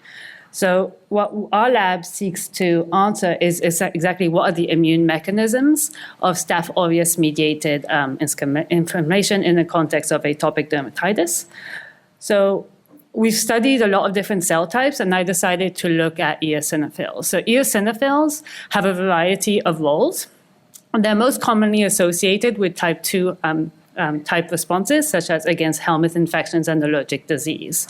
What is known is that in human skin, that eosinophils tend to migrate to the skin in atopic patients. And actually a study recently came out showing that if lesions are colonized with Staph aureus, there tends to be more eosinophils trafficking in the blood. So the focus of this work then became essentially what is the role of eosinophils in AD?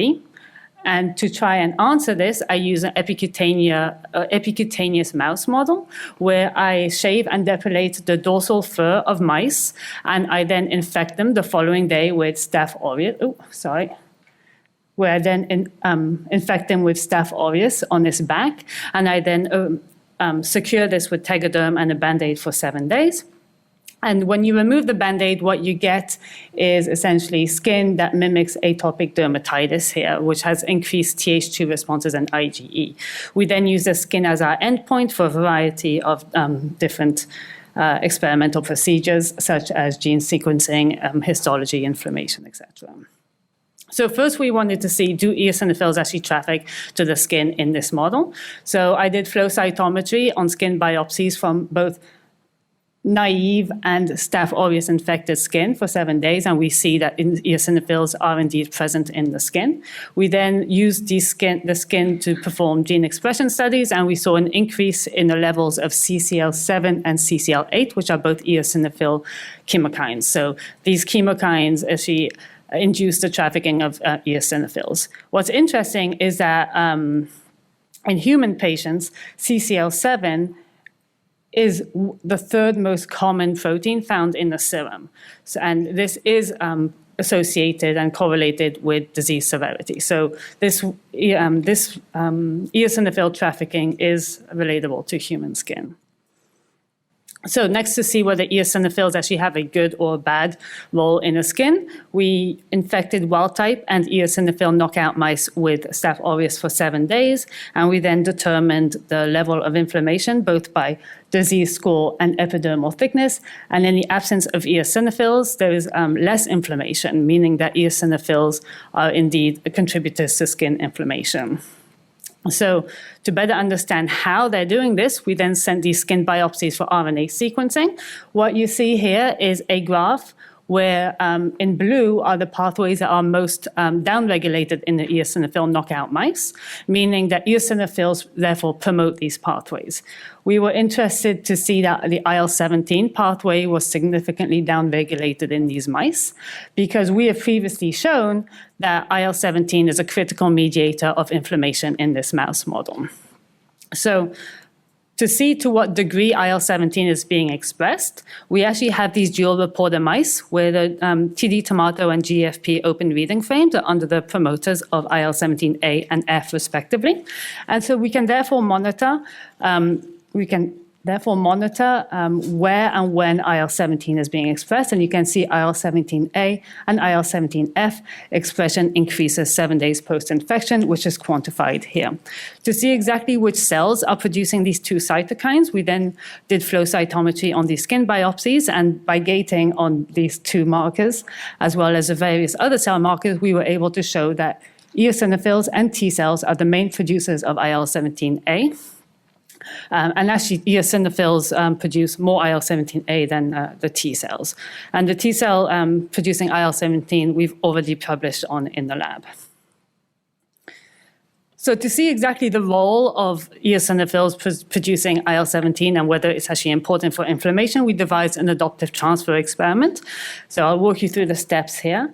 So we acquired eosinophils from an IL-5 transgenic mice in order to create to get a critical mass of eosinophils that we then adoptively transferred into IL-17 knockout mice. This means that in these mice, the only source of IL-17 is from the adoptively transferred eosinophils.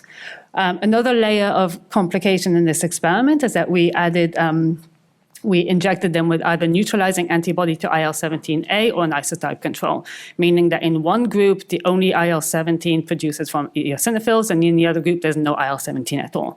So we can directly compare the effects of eosinophil-derived IL-17. And we actually saw a decrease in disease score between these two groups, meaning that IL-17 from eosinophils is a significant contributor to skin inflammation. So we previously published a couple of papers that shows that IL-36 signaling is absolutely critical for skin inflammation as well. So I wanted to see whether IL-36 signaling may affect the eosinophil responses. So I repeated data here that we've previously published, and that IL-36 receptor knockout mice have decreased inflammation. And I then wanted to see whether eosinophils are also reduced in these mice, or whether IL-36 enables eosinophil trafficking. And so you can see from this flow cytometry data that there is less eosinophils in the IL-36 receptor knockout mouse, as well as decreased CCL7 and IL-17AF. So this suggests that IL-36 might be upstream of eosinophil trafficking via CCL7, as well as upstream of IL-17A and F responses, which we previously published on. So then I wanted to switch gears a little bit, because we know that IL-36 from the host is mediating skin inflammation, but what about the bacteria? So from the bacterial side of things, Richard Gallo recently published that proteases are absolutely critical for skin inflammation, but we don't actually know how these proteases are affecting the host response. So I repeated this data here, where if you infect mice with either a wild type or a protease deficient strain, you see that in the protease deficient strain, there's essentially no inflammation. So you see this data here. So I wanted to see then if the proteases might be affecting the IL-36 response. So I infected skin, just wild-type skin, wild-type mice with either the parent strain of the bacteria or the protease knockout strain. I then did immunohistochemistry on these skin sections to look at IL-36A alpha expression, and saw decreased expression of IL-36 alpha in the protease knockout skin. And this is quantified here by image J. I was then able to show from these skin biopsies that there is a decreased infiltration of eosinophils in the skin as well, and as we've previously seen, a decrease in CCL7. So it appears that the proteases might actually be inducing IL-36 receptor, IL-36 signaling, which can then lead to CCL7 expression, which will then trigger the infiltration of eosinophils. And finally, I wanted to see whether the proteases may also affect IL-17 signaling. So I again infected my dual reporter mouse with either the wild-type strain of bacteria or the protease knockout strain. And I saw, well, if you compare the levels of IL-17A and F, you can see that naive is relatively low. You infect with the wild-type strain, it significantly increases. And when you infect with the protease knockout strain, that there is actually a reduction in the expression of IL-17A or F. I then wanted to see whether IL-17 producing eosinophils were also lowered. So I did flow cytometry on these skins, and I saw that there was a significant decrease in the levels of eosinophils producing IL-17A in the skin between the parent and the protease deficient strain, as well as a decrease in IL-17 expression, which we also expected. So to just summarize, this is what we're currently thinking. We think that Staph aureus on the skin and its proteases might be inducing the expression of the IL-36 pathway. IL-36 can then lead to the expression of CCL7, which will then trigger the recruitment of eosinophils into the skin, leading to eosinophils and T cells producing IL-17A and F, causing inflammation. So with that, I'd like to thank my entire lab, especially Nate Archer and Nick Orlando, who started this work a couple of years ago. I'd like to thank our neighbors, the Gaza Lab, as well as all of our collaborators here and funding. And I'd also like to mention that we are also hiring. So if you want, please contact us. So thank you.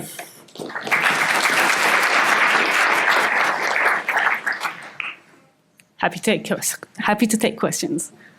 Thank you, Dr. Nolan. While we wait for any other questions, I had one just, I guess, more broadly about 17 Yes. and AD, and we think about this maybe in certain endotypes or pediatric AD.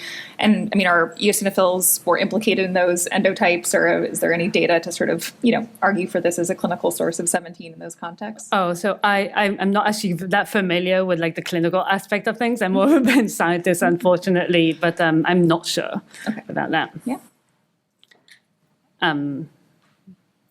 Yeah, I'd like to mention also that we did actually do CFU counts of the protease knockout and the wild type, and there's like no significant difference. So it's not that there's less bacteria on the skin. Yes. Hey, great talk. Thank you. Can I just ask what cells you think are producing this CCL7? The cell type, no. So we don't actually know. It could probably be keratinocytes. Like we're actually discovering that the keratinocytes are absolutely critical for this. For this inflammation. We're trying to understand that. Yeah, very nice. I have a more technical question. Yes. On your second last slide with the mice, which were red tomato and GFP, it looks like the picture is the same as the way you paint the bacteria on it. So do you have a spatial issue underlying this picture? It's not equally distributed, the red and the green. It looks very much like on an agar plate when you paint bacteria. So do you have, where the bacteria sit, more influx of eosinophils? Would you say that? This is essentially the Band-Aid. So that's where the inflammation is. So we put like the gauze pad with the bacteria exactly there. So when we remove the Band-Aid, like the inflammation is in that area. Like there's no inflammation down here. But you would still have some sort of, where there are more bacteria, where there's more hurt, you would have more eosinophils coming in. So we haven't gone to that spatial precision, no. No, we can't really see that. I guess I could do bioluminescence. I believe we can look into that because we do have strains that are bioluminescent too. So we could be able to, we might be able to do the overlap of both, in this system. Great. Thank you so much. Thank you. Okay, great. We'll get started for the second half, just so we can get everyone out on time to their next sessions. The first speaker after our break is Dr. Yumi Matsuoka Nakamura, and she has pre-recorded her talk from Japan, so we won't have a live Q&A following this, unfortunately. But Dr. Matsuoka Nakamura is an associate professor in cutaneous immunology at Osaka University in Suita, Japan. Her lab explores the pathogenesis of inflammatory skin diseases and the skin microbiome and pathogens using omics approaches in animal models. Her long-term research goals are to understand the molecular mechanisms underlying the formation and regulation of cutaneous microbiome ecology and to harness this knowledge to underpin development of a diverse range of new therapeutics for skin diseases. So thank you we would like to welcome her virtually, and I know she would welcome any questions that people might direct to her directly via email following the recorded session.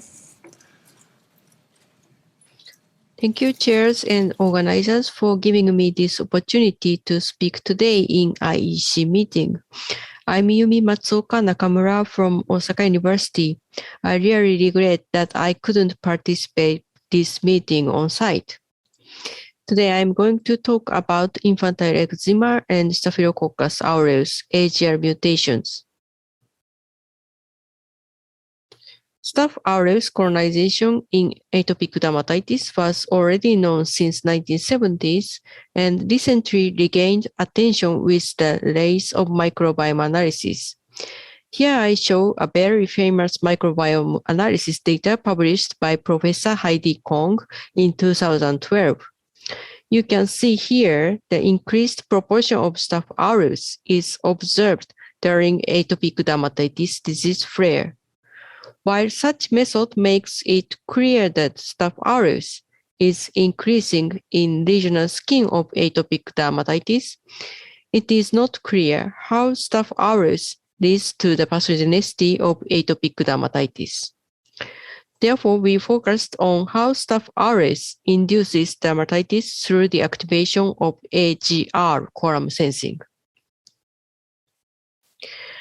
Here, I would like to introduce about bacterial quorum sensing. We humans can recognize congestion by our own eyes. In contrast, bacteria secrete pheromone-like peptide for sensing their density. Quorum sensing is a cell density-dependent signal transduction system which controls a variety of the physiological behavior in bacteria and their survival.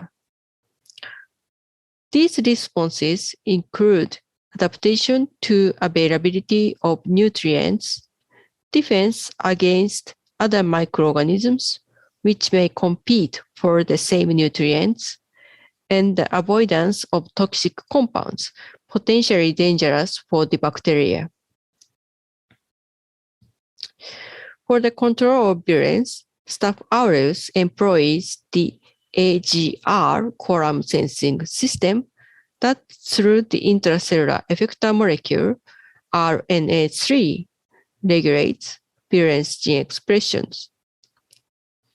The AGR operon is organized around two divergent promoters, P2 and P3. These two promoters, P2 and P3, work together to regulate AGR gene expressions.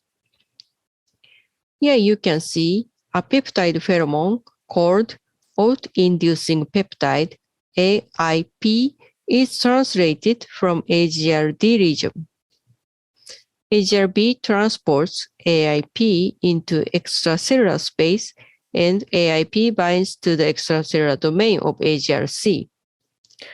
After that, AGR-A and C form a two-component signal transduction system and positively regulate AGR and the downstream virulence genes.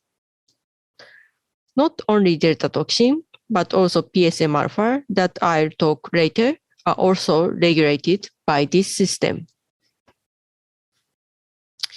Next, this slide shows how commensal and virulent staphylococci interact through AGR quorum sensing.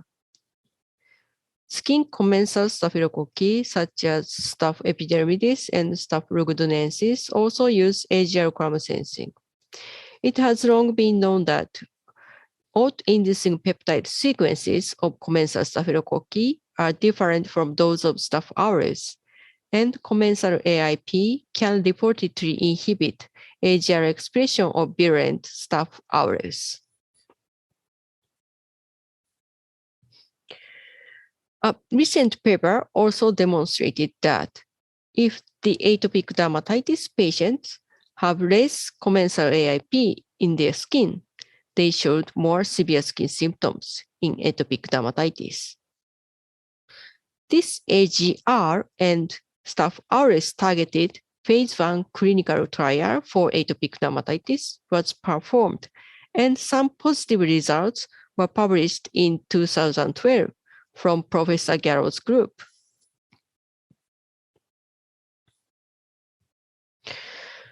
Our team previously reported that delta toxin, also known as PSM gamma, derived from Staph aureus, induced mast cell degranulation and promotes Th2 type skin inflammation, including Ig production.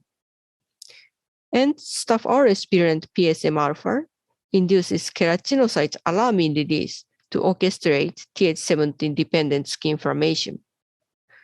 Both toxins are secreted by AGR column sensing activation.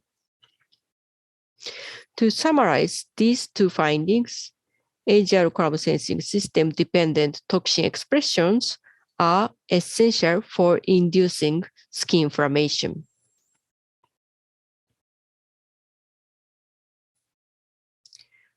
Then we also try to prove why Staph aureus specifically colonized in the atopic dermatitis skin, but rarely found in normal human skin.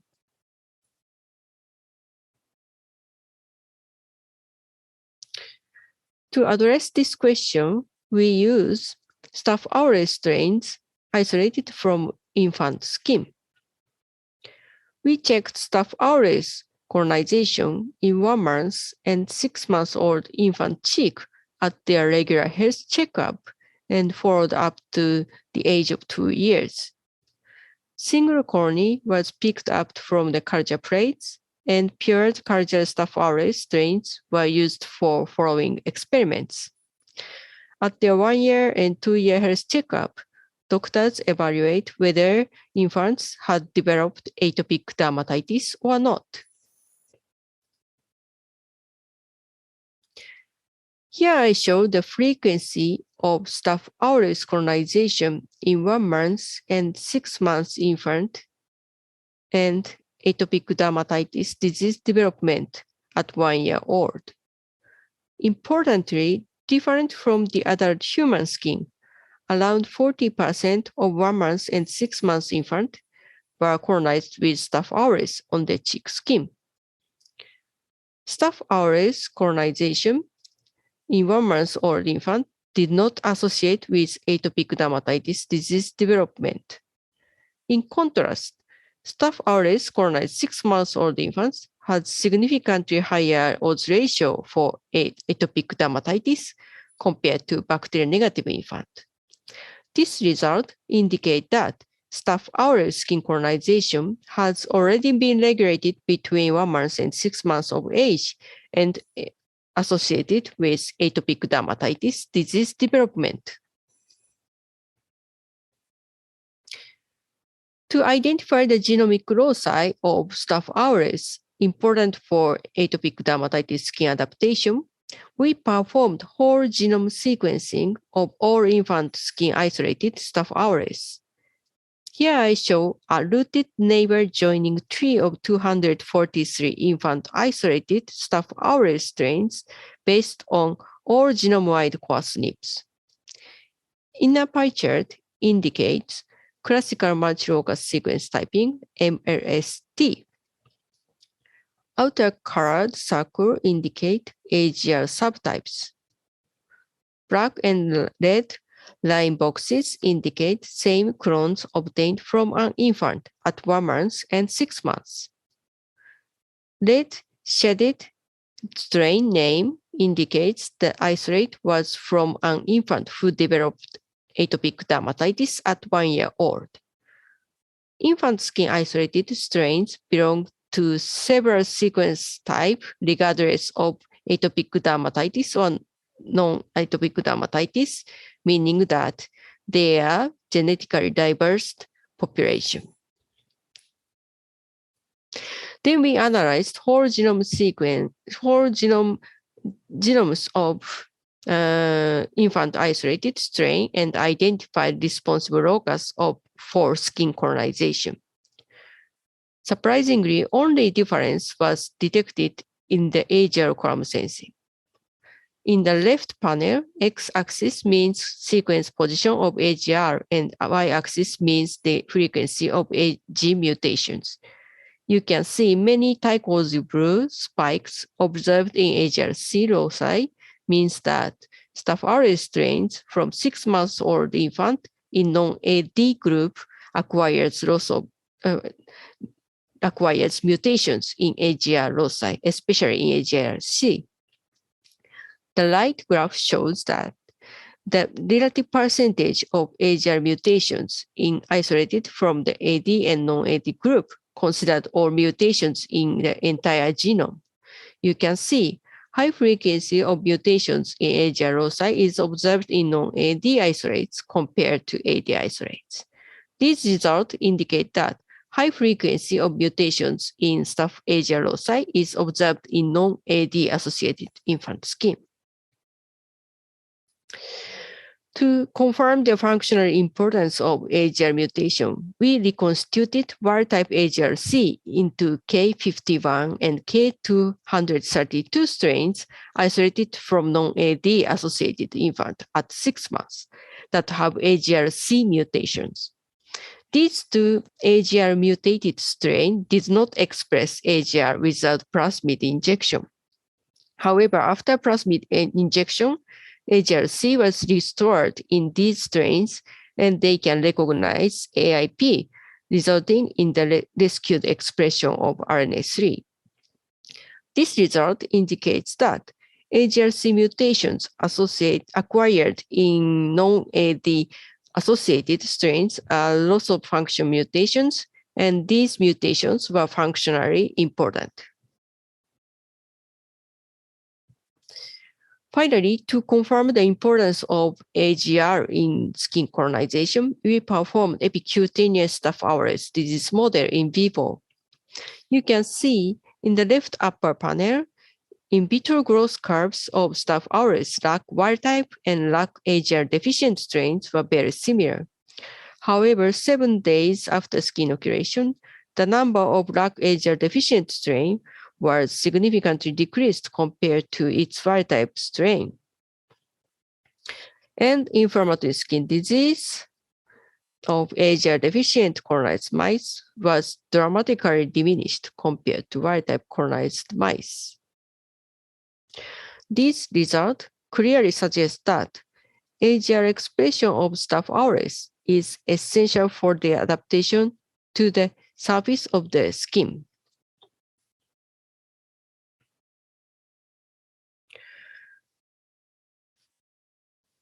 From this clinical study indicate that Staphylococcus AGR virulent is critical for epidermal colonization and associated with infantile atopic dermatitis development. So summarizing our previous studies, the expression of Staph aureus AGR column sensing is essential for Staph aureus colonization and the induction of dermatitis. Then our current research project focuses on what skin factor regulates Staph aureus colonization in infant skin and whether we can prevent pathogenic Staph aureus colonization by skin care intervention or not. Here is the scheme of our recent infant clinical cohort study for atopic dermatitis and food allergy. In this cohort, expecting mothers were recruited and all infants received skincare intervention 1 day after birth. At each checkup time points, we checked how much amount of moisturizer they used. Skin swabs were collected at their regular health checkup, day 3, 1, 4, 6 months for microbiome analysis. Staph aureus strains were also isolated from infant skin and analyzed their AGR expressions. We analyzed 179 infants and measured total 91 clinical scores for or signatures such as infant skin condition, TWL, SCWC, pH, and blood test, including IgE, antigen-specific IgE, talc, vitamin D. In our previous cohort study, 13 to 50% of infants developed atopic dermatitis, and around 10% infants developed food allergy at 1 year old. Interestingly, you can see here in this skincare intervention study, only 7% of infants developed atopic dermatitis, and only 1.7% infants developed food allergy at 1 year old. In contrast, similar to the previous cohort studies, around 40% of infants showed food allergen sensitization. This result indicates that skincare intervention prevented the occurrence of AD and food allergy, but did not prevent food allergen sensitization at 1 year old. Here I show the association of clinical factors. AD development at 1 year old is positively correlated with infantile eczema at 6 months and egg white sensitization at 1 year old. AD development at 1 year old is negatively correlated with skin pH of newborn. Importantly, egg white antigen sensitization at 1 year old is positively correlated with other food antigen, but egg white antigen sensitization is not correlated with any skin conditions of any infant age. Next, we analyzed AGR expression in infant isolated Staph aureus strains. In previous no-intervention cohort study, AGR negative strain were increased in 6 months old infant skin compared to 1 month. Interestingly, 1 month old infants who received skincare intervention have AGR negative less virulent Staph aureus more frequently than infants from no-intervention study. This result indicated that our skincare intervention induced AGR negative less virulent Staph aureus in earlier infant age.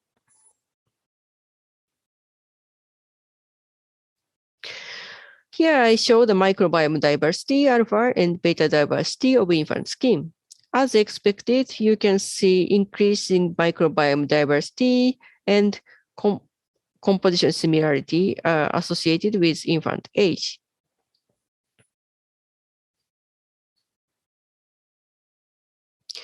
Next, we compared microbiome diversity between healthy and atopic dermatitis developed group and healthy and egg white sensitized group.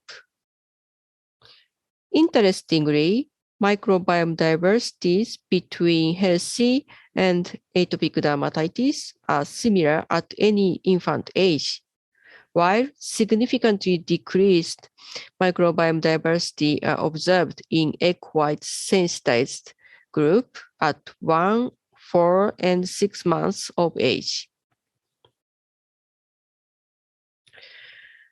Here I show a graph of skin microbiome from healthy, egg white sensitized infant, and atopic dermatitis. Top 3 major skin species are Streptococcus, Staphylococcus, and Pseudomonas, which are reported to major infant skin-associated species detected in previous studies. In top 3 species, you can see Streptococcus is increased in AD-associated newborn skin.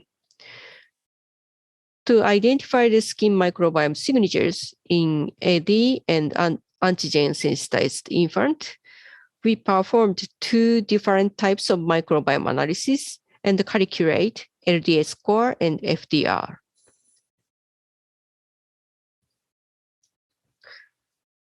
Interestingly, 2 different bacteria species from newborn skin were detected by the analysis between healthy and atopic dermatitis. Newborn infant who developed atopic dermatitis at 1 year old had significantly increased proportion of Streptococcus aureus and decreased proportion of Cutibacterium acnes. Then we performed the correlation analysis between these two bacteria species and clinical factors. Total 11 and 4 significant clinical factors are associated with Streptococcus oralis and C. acnes proportions of newborn skin, respectively. Importantly, these two bacteria negatively and positively correlate with the amount of moisturizer use, meaning that skincare for newborn is effective for controlling these two bacteria balance and may prevent atopic dermatitis disease development. S. oralis in newborn also showed weak positive correlation with total IgE and food allergen specific IgEs in their later age, and negative correlation with newborn skin pH. C. acnes in newborn negatively correlate with TWL at 1 year old. Different from atopic dermatitis, in food allergen sensitization, we detected different microbiome signature. We found two bacteria species, Enhydrobacter, Moraxella oslenensis, and Streptococcus, are different between healthy and food allergen sensitization group. The proportion of M. oslenensis was significantly different in newborn and 4 months old infant skin. Increased proportion of Moraxella oslenensis at 4 months old in healthy infant is associated with increased maternal blood vitamin D. Interestingly, M. oslenensis is a part of healthy skin microbiome, and this bacterium reportedly make musty smell of the half-dried clothing in rainy season. In addition, both bacteria species are associated with seasonal factors such as humidity and birth date. Importantly, these bacteria identified between 0 to 4 months of age were not associated with any skin conditions of these infant ages. In conclusion, we successfully prevented atopic dermatitis disease development in infant by skincare intervention. This also resulted in the decreased risk of the food allergy associated with atopic dermatitis. Surprisingly, in atopic dermatitis and food allergen sensitization, each group had different dysbiotic microbiota at their newborn age. Skincare intervention improved dysbiosis of newborn skin and induced Asia-negative Staph aureus. This may prevent atopic dermatitis disease and dermatitis-associated food allergy development at 1 year old. In contrast, skincare intervention did not prevent food allergen sensitization at all, and dysbiosis of newborn skin and decreased microbiome diversity in food allergen sensitized infant was associated with decreased amount of maternal vitamin D, blood vitamin D, and seasonal environmental variation.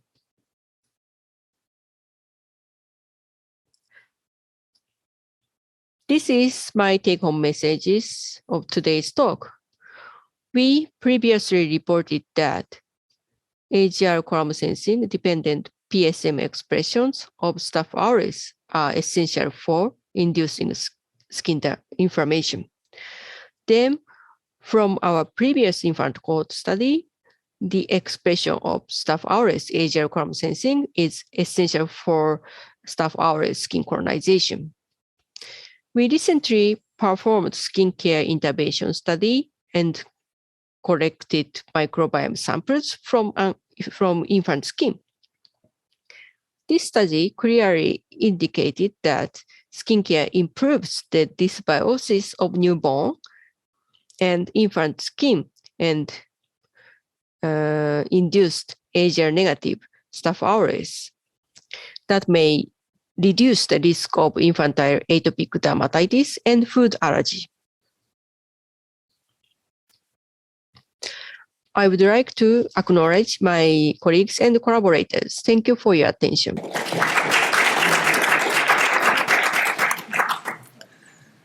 We'd like to thank Dr. Nakamura again for taking the time to prepare and record that talk for us. And I know, again, she welcomes any questions, so you can contact her directly. And if you have any questions about her contact info, please just reach out to the organizers and we can provide it to you.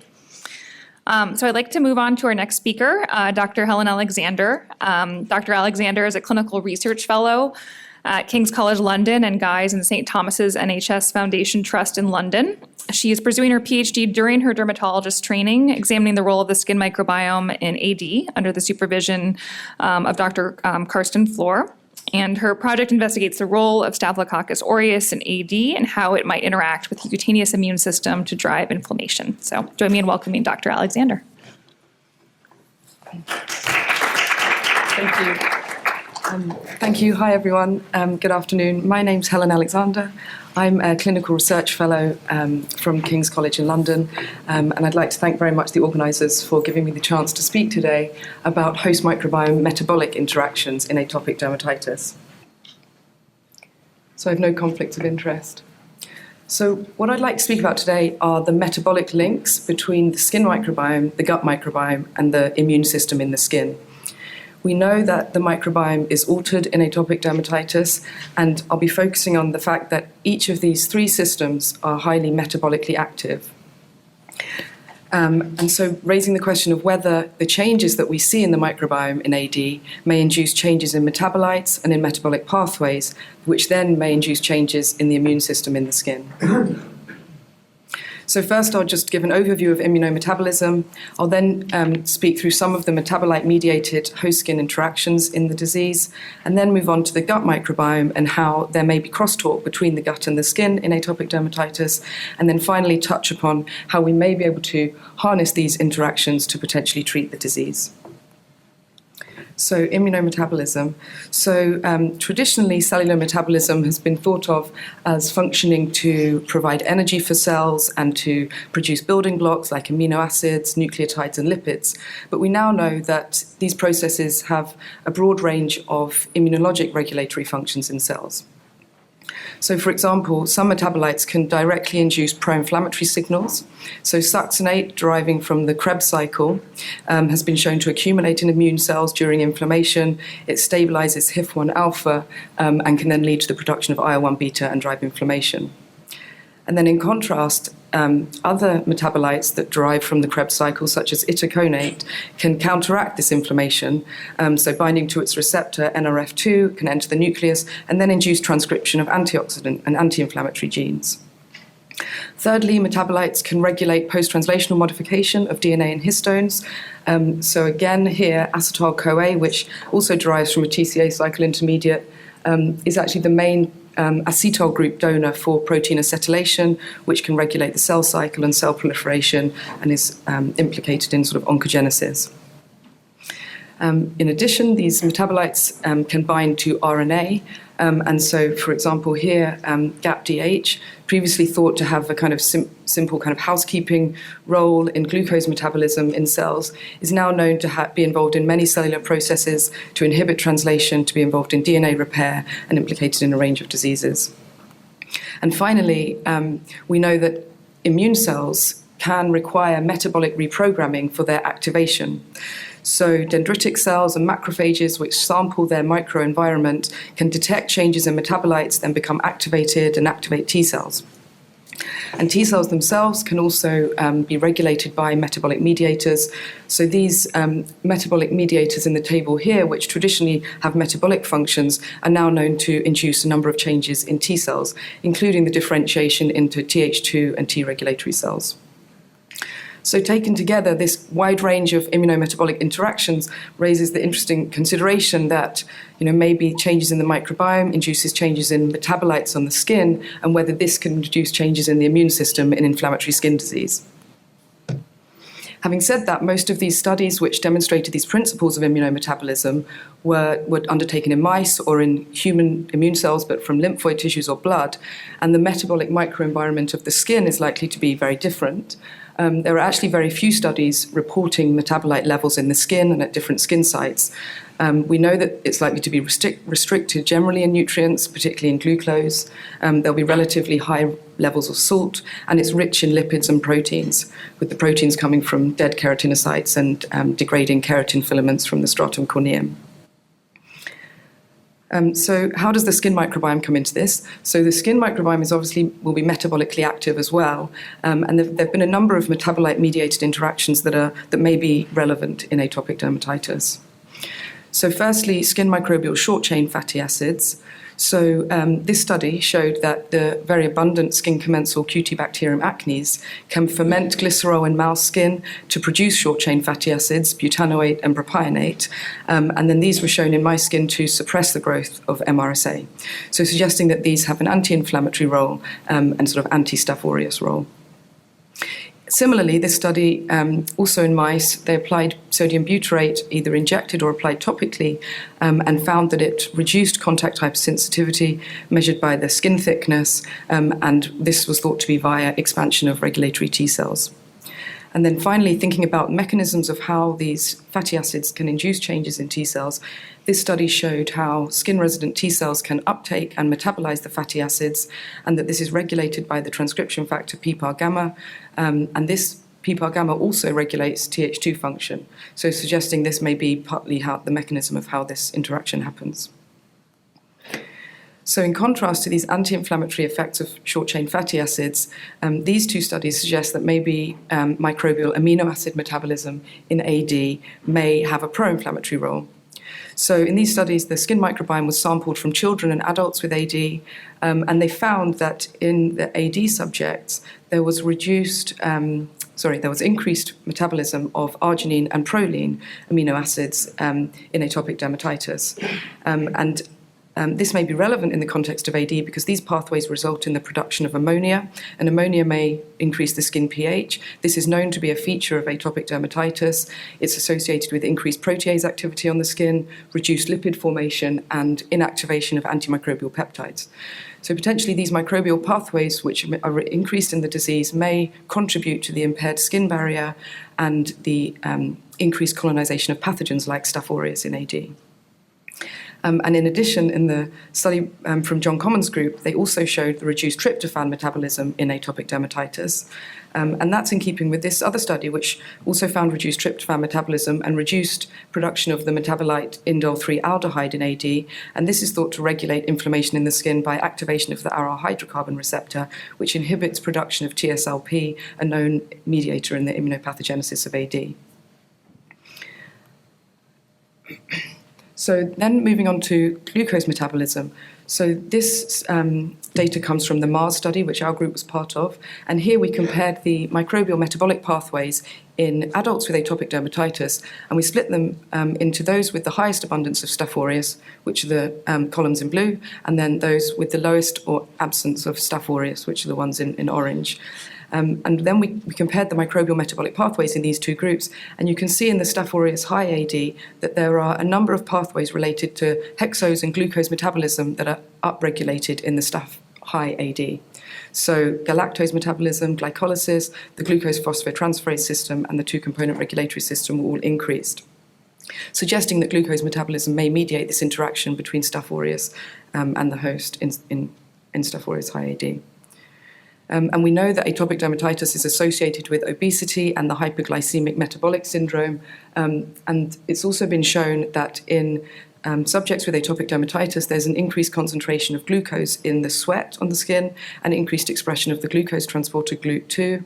And in mice, it's been shown that glucose actually induces the expression of the IL-4 receptor alpha, as well as activation of mast cells. So possibly together, these are suggesting that glucose may be increased in atopic dermatitis, that there may be increased microbial metabolism of glucose in AD, and maybe this has downstream immune effects in the skin. I mentioned that the salt concentration in the skin is relatively high, and it's been shown in atopic dermatitis lesions that the concentration of sodium chloride is increased compared to non-lesional skin and healthy skin. And they also showed in this study that this increase in sodium chloride may upregulate expression of IL-4 and IL-13. And interestingly, it's also known that Staph aureus is able to tolerate relatively high levels of sodium chloride and is able to outgrow other bacterial species in high salt conditions. So again, another metabolite in the skin that may drive inflammation and also may favor the growth of Staph aureus. And then the final skin microbiome metabolite I wanted to mention was folate metabolism. So folate intermediates produced by the skin microbiome have been shown to inhibit the activation of mucosal-associated invariant T cells, and these have been shown to regulate type 2 immunity in the skin. And these metabolites produced from folate have been shown to inhibit this mate cell activation and then possibly inhibit the further downstream immune pathways. So in addition to these metabolic differences that we see in the skin microbiome in AD, there are also changes in the gut microbiome, and there may be evidence of crosstalk between the gut and the skin. So we know that in early life that gut bacterial colonization has a major impact on the development of the immune system, and this has led to a number of birth cohort studies where the gut microbiome is sampled in early life to see whether differences at this stage impact future risk of developing immune diseases such as AD. And one of these was the EAT study from our group, and in this study it was shown that infants who have an increased abundance of Clostridia in the stool at 3 months is associated with AD at 3 months and at 12 months. So then moving on to established AD, so studies have shown in established AD that there's reduced diversity in the gut microbiome, increased pro-inflammatory species such as Faecalibacterium, and reduced Bacteroidetes and Bifidobacterium. And this figure here summarizes the possible gut-skin axis, which is where changes in the gut microbiome may lead to inflammation and leakiness of the gut mucosa, allowing gut mediators to pass into the systemic circulation and then reach distant sites such as the skin. And an example of how this might be relevant in AD is the fact that the systemic Th2 immune cells are upregulated in the systemic circulation, potentially suggesting that this may be relevant in terms of the activation of Th2 pathways in the skin in AD. So in terms of metabolites from the gut microbiome, similarly to the skin, short-chain fatty acids have been found to be reduced in adults and children with AD in the gut microbiome. And in this mouse model of AD, they also found reduced gut short-chain fatty acids, and then suggested that this reduction perhaps mediates the IL-17 and T regulatory cell balance. And then in infants with atopic dermatitis, AD severity measured by SCORAD was shown to inversely correlate with levels of butyrate-producing bacteria in the gut. So suggesting that similarly to the skin, short-chain fatty acids from the gut may be involved in anti-inflammation in AD.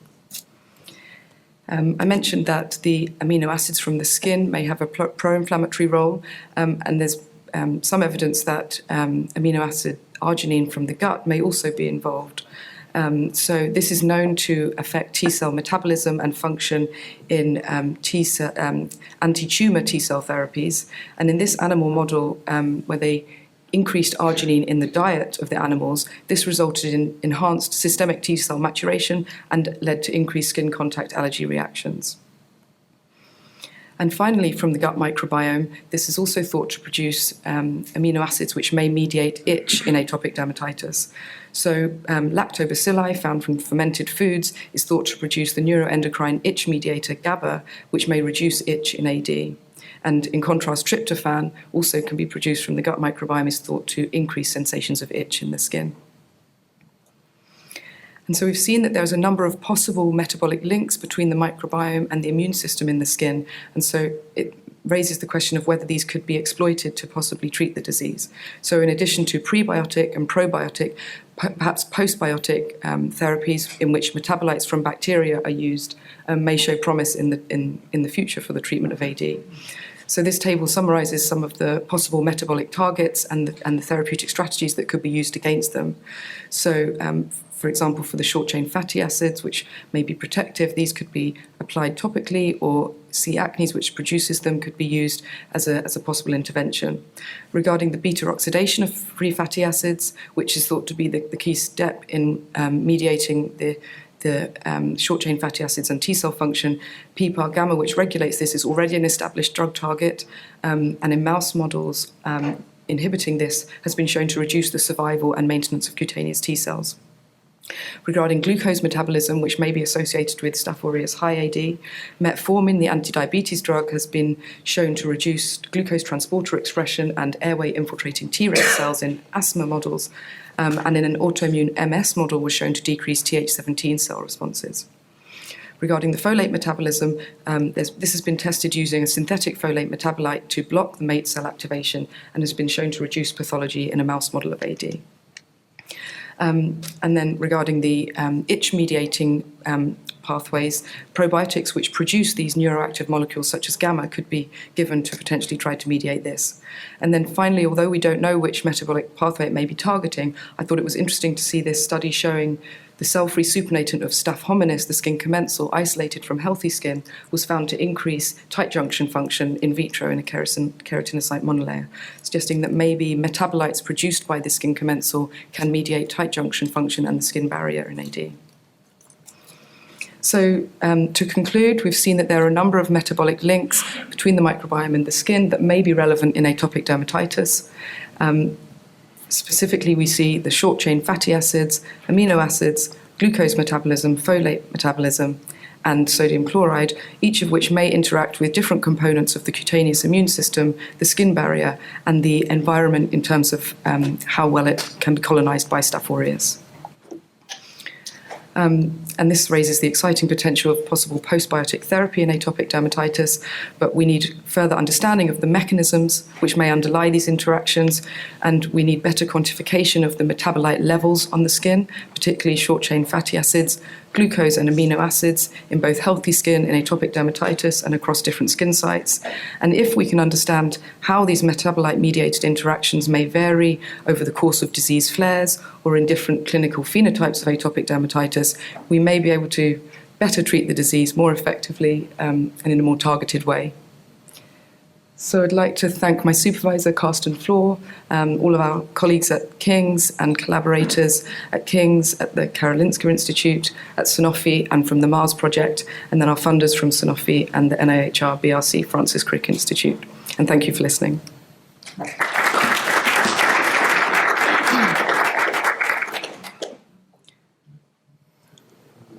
Hi, very good talk. Can I ask one question? So in your opinion and experience, would you recommend the probiotic can be standalone AD therapy or need to be combined with current systemic therapy?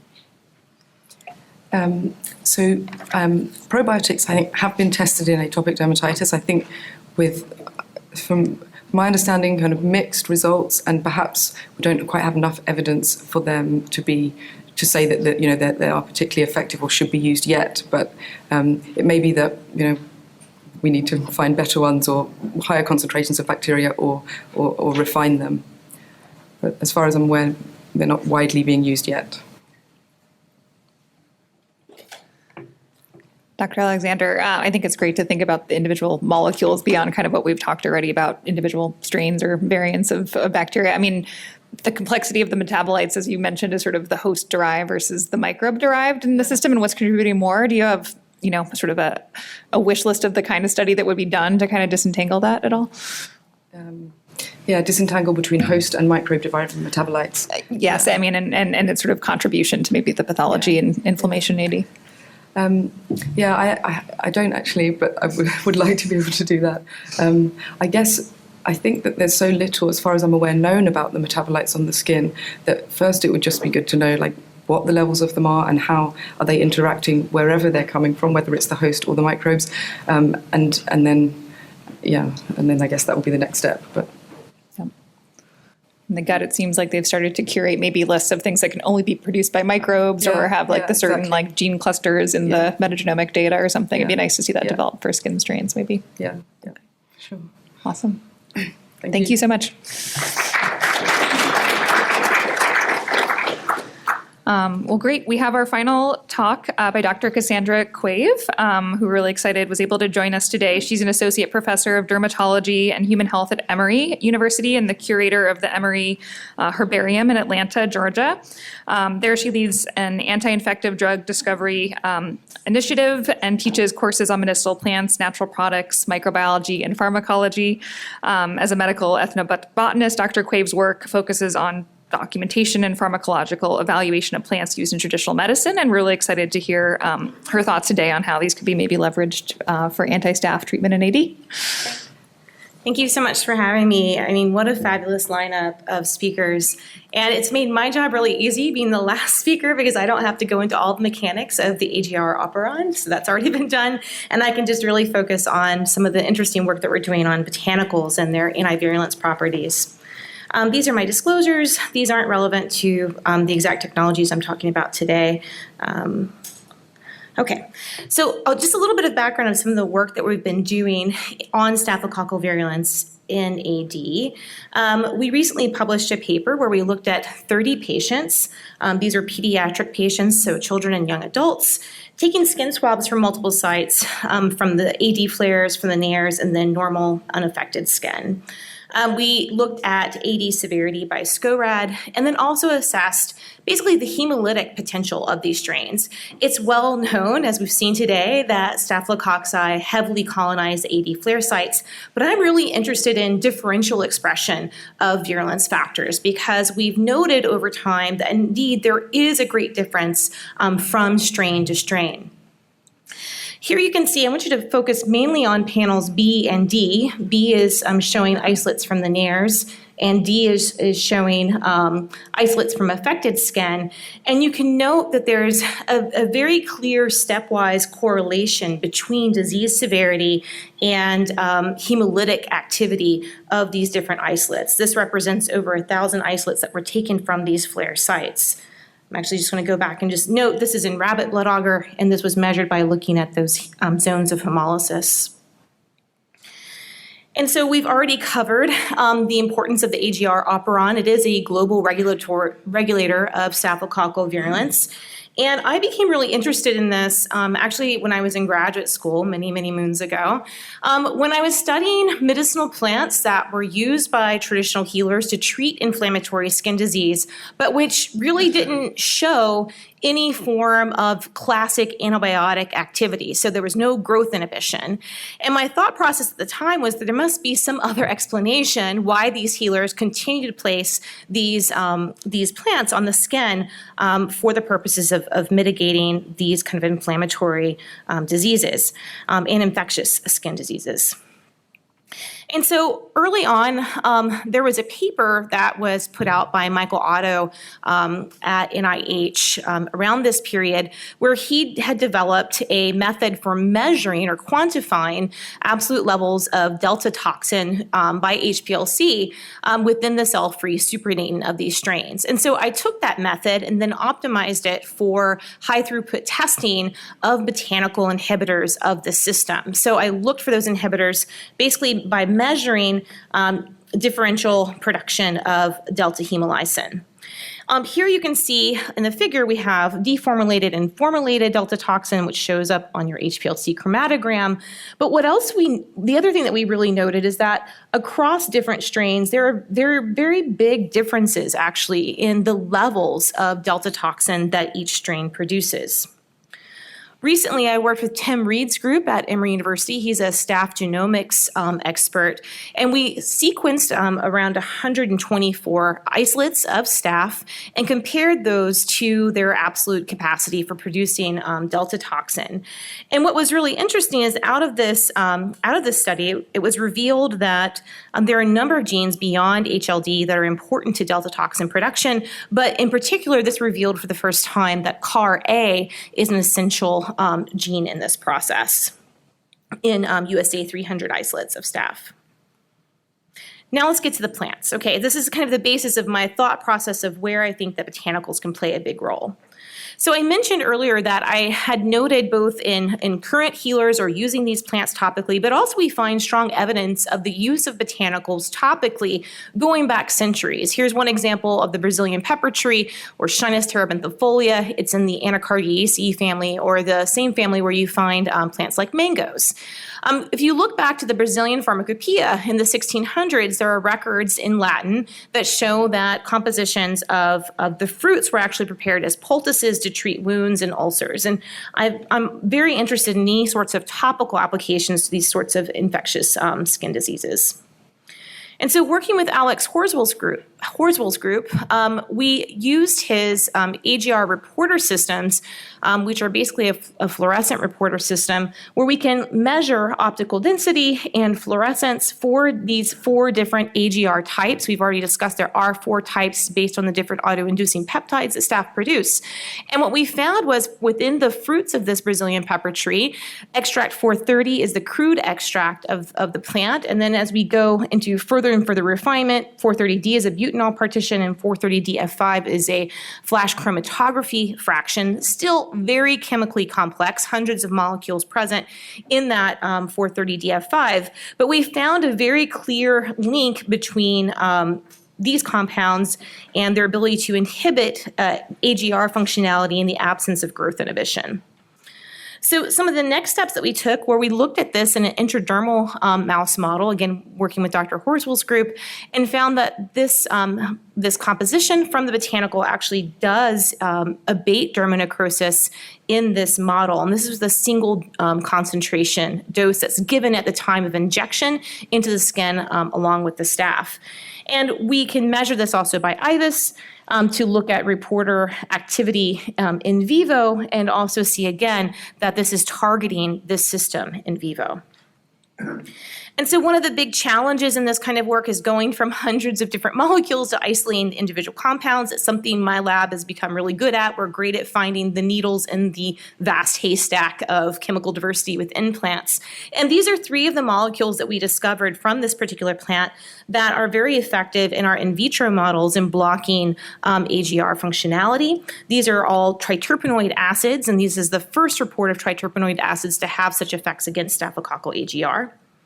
And when you look at this again in another in vivo intradermal model, we found that out of the 3, there was one in particular that had greater activity in abating dermonecrosis in this intradermal model, but all 3 were significant in blocking that necrosis. Another example I wanted to show is that of our work on the European chestnut. So this is a good example, again, of a historic European medicine where they take, again, poultices and washes out of chestnut leaves, apply these topically to the skin. This is more targeted towards inflammatory skin disease rather than infectious skin diseases we saw in the pepper tree.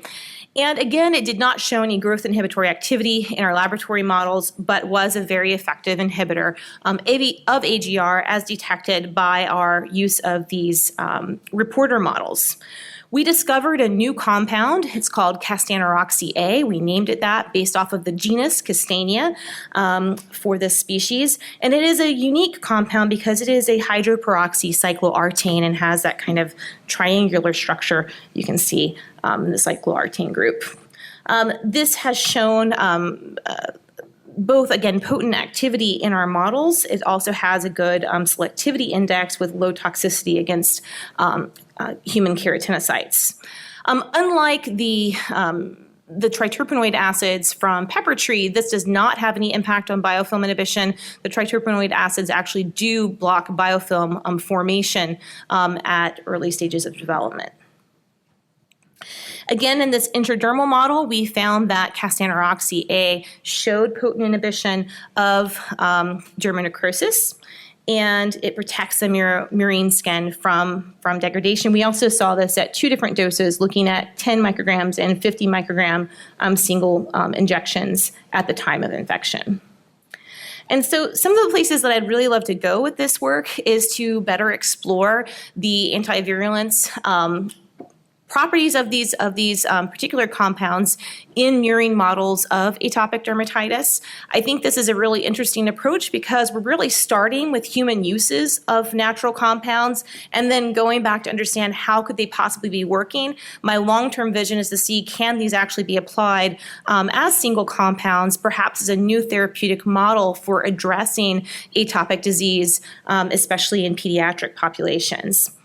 Some of the other work that I'd like to do is we've frozen back all those 1,054 isolates that were collected from pediatric patients. I'd love to get those sequenced, so that's another area that we're trying to move forward on. And I want to thank our many collaborators that have contributed to the published work that I showed here, and also our funding bodies. Thank you.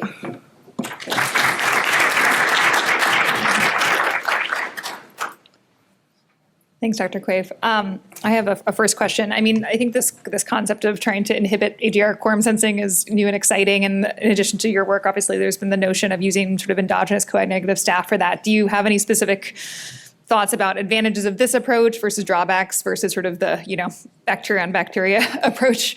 Yeah, that's a great question. I think one of the challenges with bacteria on bacteria is that you tend to have certain AIPs only inhibit other certain AIPs, whereas with these botanical small molecule inhibitors, they work against all 4 AIPs. So that would help in case you don't know what AIP type that your patient has.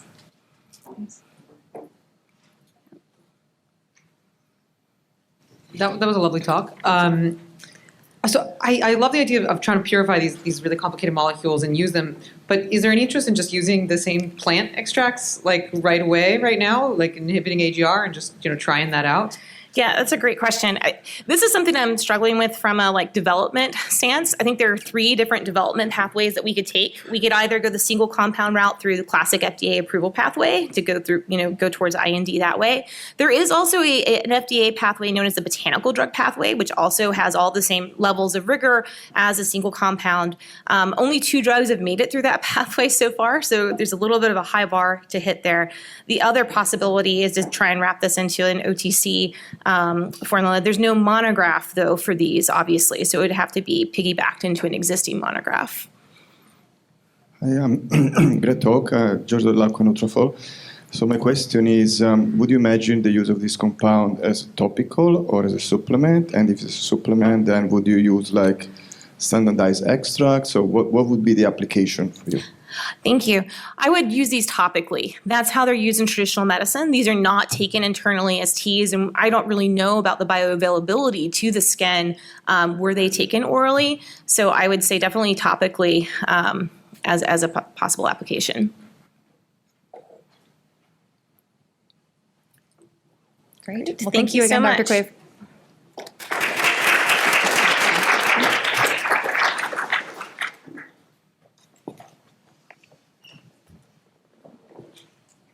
Thank you, everybody. Thank you again to all of the speakers and to the entire live audience and for all of your questions.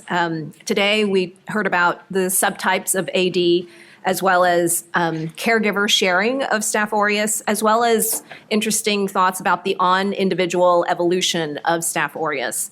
And we've also heard about AGR, or the age of onset of inversely correlating with skin infections, as well as the contributions of eosinophils to epicutaneous Staph aureus, giving us potential insights into microbial immune interactions.